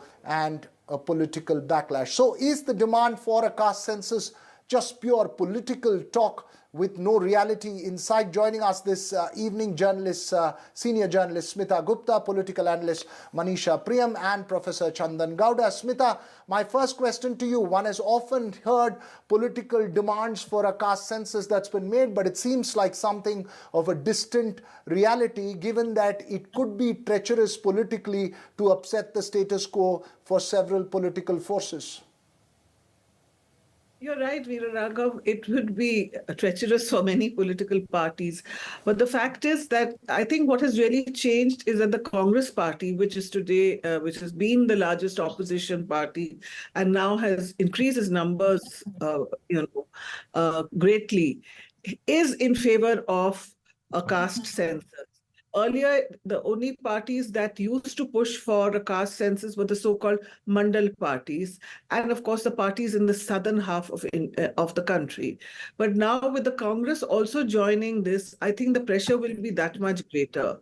The ruling party, the BJP at the center, has consistently been opposed to a caste census because it feels that the OBCs that it managed to get on board over the last decade, especially in the northern half of the country, that the kind of equations it has built will be upset and it will have to rework it.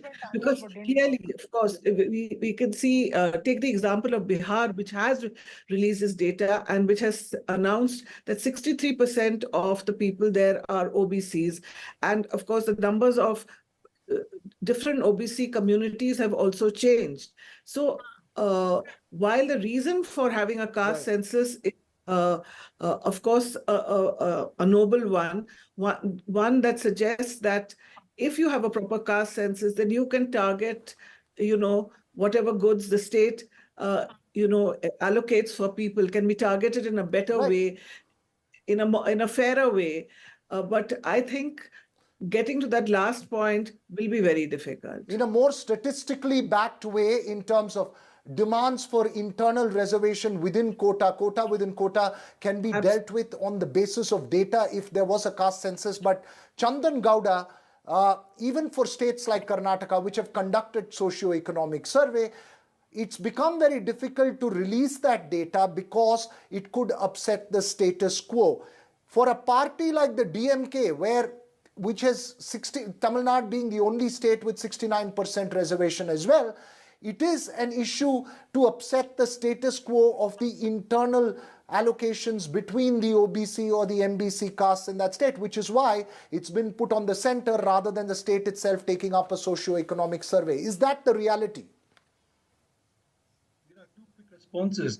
See, if the caste census report in Karnataka hasn't been made public yet, and I think there were some doubts about the methodology used and the soundness of it, and it is the backward class commission chair who has to defend what he has done, and that is yet to be seen. So there are those, and so I wouldn't simply say here are dominant castes opposing it because their interests will be hurt. We don't know the contents of the census yet. The other thing, Veera, collecting caste census data is hugely time-consuming. It costs money, and it's effort. If you think about it, the 10-year census that is done, that is the best equipped to do it, because it's just a question of adding another column to an existing, information sheet, and you gather the data you need, and you can correlate that with all the other essential data points: education, class, gender, region, all these indices by which you judge whether a community is advanced or backward, quote unquote.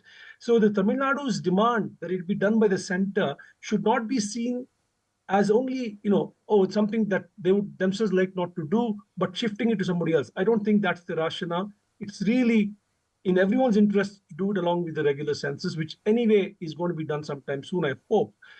But Veera, in addition to be able to decide internal reservation better, there's also the other real serious question of removing certain communities from the backward caste list and adding a few deserving ones into it. And all of that can happen only when you have recent data. Because if we keep going back to the 1931 data, we can't decide on any of these things. Right. As you're making that point, Manisha Priyam, you have observed several states, including Bihar, where the socio-economic survey or the caste data were released. From the verdict of 2024, do you believe that it gives greater push for caste census nationally or having that kind of a data, or is it still just political saber rattling? No, I think in the state of Bihar, having the caste census had a lot of ring on the ground, and I was amazed to see as to how much of local discussions was centered around the fact that a caste census has indeed happened. And many people would tell me, you wait and see, the results that will come out will surprise all of you. So in a sense, there was one definite positive, and which was that we were simply extrapolating 1931 data, and there was some relief in large parts of the population. And you remember also that in Bihar, we have a much larger rural population. And residing in rural areas is a disadvantage in its own way. So there was some relief that at least we are being counted in. There might be a few things that may happen in the future.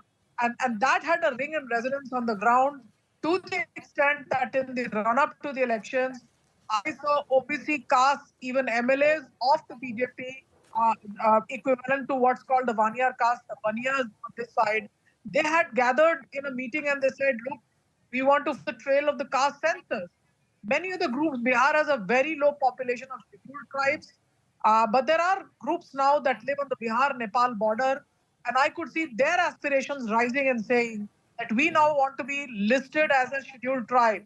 So what I could see was a classic M.N. Srinivas type of sociological churning, where people were looking at the counting process itself as being some way of according them a place in the hierarchy or a possible place in the future public policy.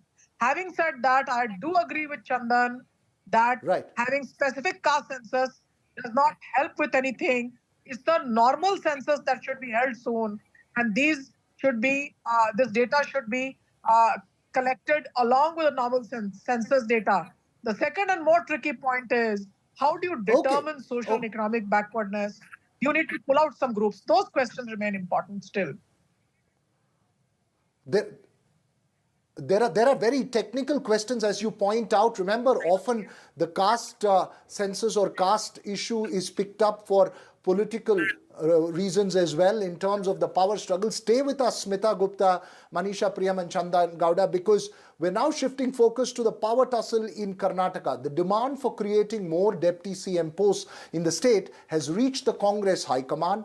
Post the Lok Sabha poll results, there has been a renewed push from cabinet ministers like the PWD minister Satish Jarkioli to create more deputy CM posts. Jarkioli has reportedly taken the issue to Congress President Mallikarjun Kharge along with a few other MLAs and ministers in the state. And the demand now is for 3 deputy CMs, if not more, in the state from different communities. In this tussle, BJP leaders have alleged infighting in the Congress and a power struggle at the state unit as well. Remember, the post the assembly election victory of the Congress in an effort to placate Chief Minister aspirant DK Shiv Kumar. At that time, the arrangement was that he would be the only deputy CM along with being the Congress state president. However, in the Lok Sabha polls, DK Shiv Kumar's brother DK Suresh lost the Bengaluru rural seat, and the party's poor showing in the OBC Vokkaliga vote heartland is seen as having considerably weakened DK Shiv Kumar's position. Chief Minister Siddaramaiah, though, has said the High Command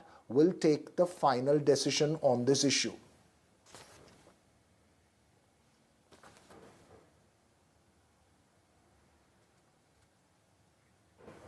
So has the Lok Sabha poll results changed power equations in Karnataka, and what does more deputy CMs mean for the old power equation between DK Shiv Kumar and Siddaramaiah in the state? Smita Gupta, Chandan Gowda and Manisha Priyam with us. Chandan, first to you. Given the results of the 2024 Lok Sabha polls, do you see it as a big hit on DK Shiv Kumar's aspirations for the Chief Minister's post? In a sense, making Siddaramaiah a little more comfortable at the top. With more deputy CMs, the power would be, the position of DK Shiv Kumar would be equal to the rest in the Congress. Veera, if you recall, soon after the assembly election results were out, and when you had the announcement that DK Shiv Kumar would be the lone deputy chief minister, you already heard these very people you're hearing today make a bid for the deputy CM position. And the rationale being the Dalits, the tribals, and the minorities and the Lingayats have voted for Congress in large numbers, and that ought to be recognized by accommodating leaders from these communities in a powerful decision-making forum, right? And that had been sort of went on the back burner. The elections in Lok Sabha elections have concluded, and you've heard them being renewed. And of course, what you mentioned earlier, that losing his brother's seat in Bengaluru rural may also be a catalyst, but I don't think it's entirely because of the Lok Sabha elections that these have happened. I think these were lingering demands for greater community-based leadership representation in influential arena. And we have to just see what the High Command is going to say. Siddaramaiah said, I'm not going to respond, let the High Command respond. And Veera, they're asking for the deputy CM position as if these positions in themselves carry power. As you know, they don't. It's not even a portfolio. It is just a position without any... No, but it's more a question of symbolic assertions, Chandan. It's a symbolic assertion of the power of certain leaders in the cabinet who have, as you rightly point out, have been making a demand. But this was part of the arrangement, we were told at the start after the assembly elections. So, Veera, what I was about to get at was maybe the result is going to be something like a core committee. Without deputy CM positions, maybe there'll be a core committee formed with a few other people. Manisha Priyam, but do you see... Manisha Priyam, do you see a change in power equations? We seem to have lost Manisha Priyam's connection there, but Smita Gupta, having been a long-time observer of the Congress, do you believe that the power equations and the power balance in Karnataka changes post the Lok Sabha election result? Well, as Professor Gowda pointed out, these were long-standing demands. However, the reason that D.K. Shivkumar was made the only Deputy Chief Minister was an acknowledgement of the role that he played in the victory the Congress won in Karnataka. In fact, many people felt at that time that perhaps D.K. Shivkumar's contribution to the Congress's victory, especially because he was behind the whole the propaganda, the communications, the social media effort made by the party, that he was actually a contender for the Chief Minister's job. But in the end, the Congress made him concede that post and said that Siddaramaiah should become the Chief Minister, you become the Deputy Chief Minister. And there was some talk about D.K. Shivkumar becoming Chief Minister perhaps after 2.5 years. So this appears to be an effort by Mr. Siddaramaiah to, stymie that effort.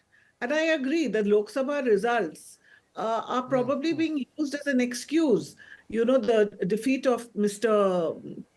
D.K. Shivkumar's brother is being used as an excuse to bring back this on the front burner. But I would say that the Congress... Important point that you make there. Long-term observer, that I think it would be a mistake to change the setup, because what the Congress really needs, as we have seen the results this time, they've doubled their numbers in Parliament. This is a resurgent Congress. It should have learned some lessons. They need more D.K. Shivkumars in the party, not just in Karnataka, but everywhere in the other states. Okay, you're making an important point. I just want to get Manisha Priyam very quickly into this. Manisha, given that Smita is making a very important point, saying that the Lok Sabha election result, in fact, Smita and Chandan, the Lok Sabha election result has is only being used by the different power factions to create, push their point of view across. But the fact that the Congress did not win in the old Mysore region, the fact that the JDS is now part of a truly coalition government in New Delhi, where does that leave the old power equations in the Congress, which was considered held by the two champions from the old Mysuru region, Siddaramaiah and D.K. Shivkumar? The others, do you believe, will start asserting themselves? Yes, this demand is a definite assertion. And what I saw, I've just spent about 10 days in Bangalore and Karnataka trying to understand what happened. Yes, the Lok Sabha election results and the loss of the seat by D.K. Suresh has had a role. But I also saw that in the state of Karnataka itself, the momentum of the victories picked up in the second round of the elections. The first round was also one where there was a large belief that whatever we do, the BJP will make the government in the center and they will have 300 plus seats. Now, that was a mind-boggling kind of information asymmetry. In many parts of India, there was a certain disbelief that whatever we may have done in the assembly elections, in the Lok Sabha elections, jeetega to Modi hi kind of thing. So that poll kind of hung over there. By the second round, they had picked up. So definitely they have not done very well in the old Mysore region, and questions should be asked. But the fact is, questions are being largely asked of D.K. Shivkumar. So that's something that needs to be understood. There was also some discomfort with the guarantee schemes, how it's going to be paid up, and the hiring of BCG, etc. was something around which there was a lot of discomfort. A lot of the consultants who'd worked with the old BJP government are now seen as advisors. Manisha, I'm sorry, in but the new government. We seem to be having some... we seem to be having some trouble with your connection there, but we're also running completely out of time on this show. But we'll keep a close watch on how that power equations develop over the coming days and how the High Command, as Smita points out, takes a call on this. Thanks very much for joining us. That's all we have time for on the Southern View. News and updates continue right here on NDTV.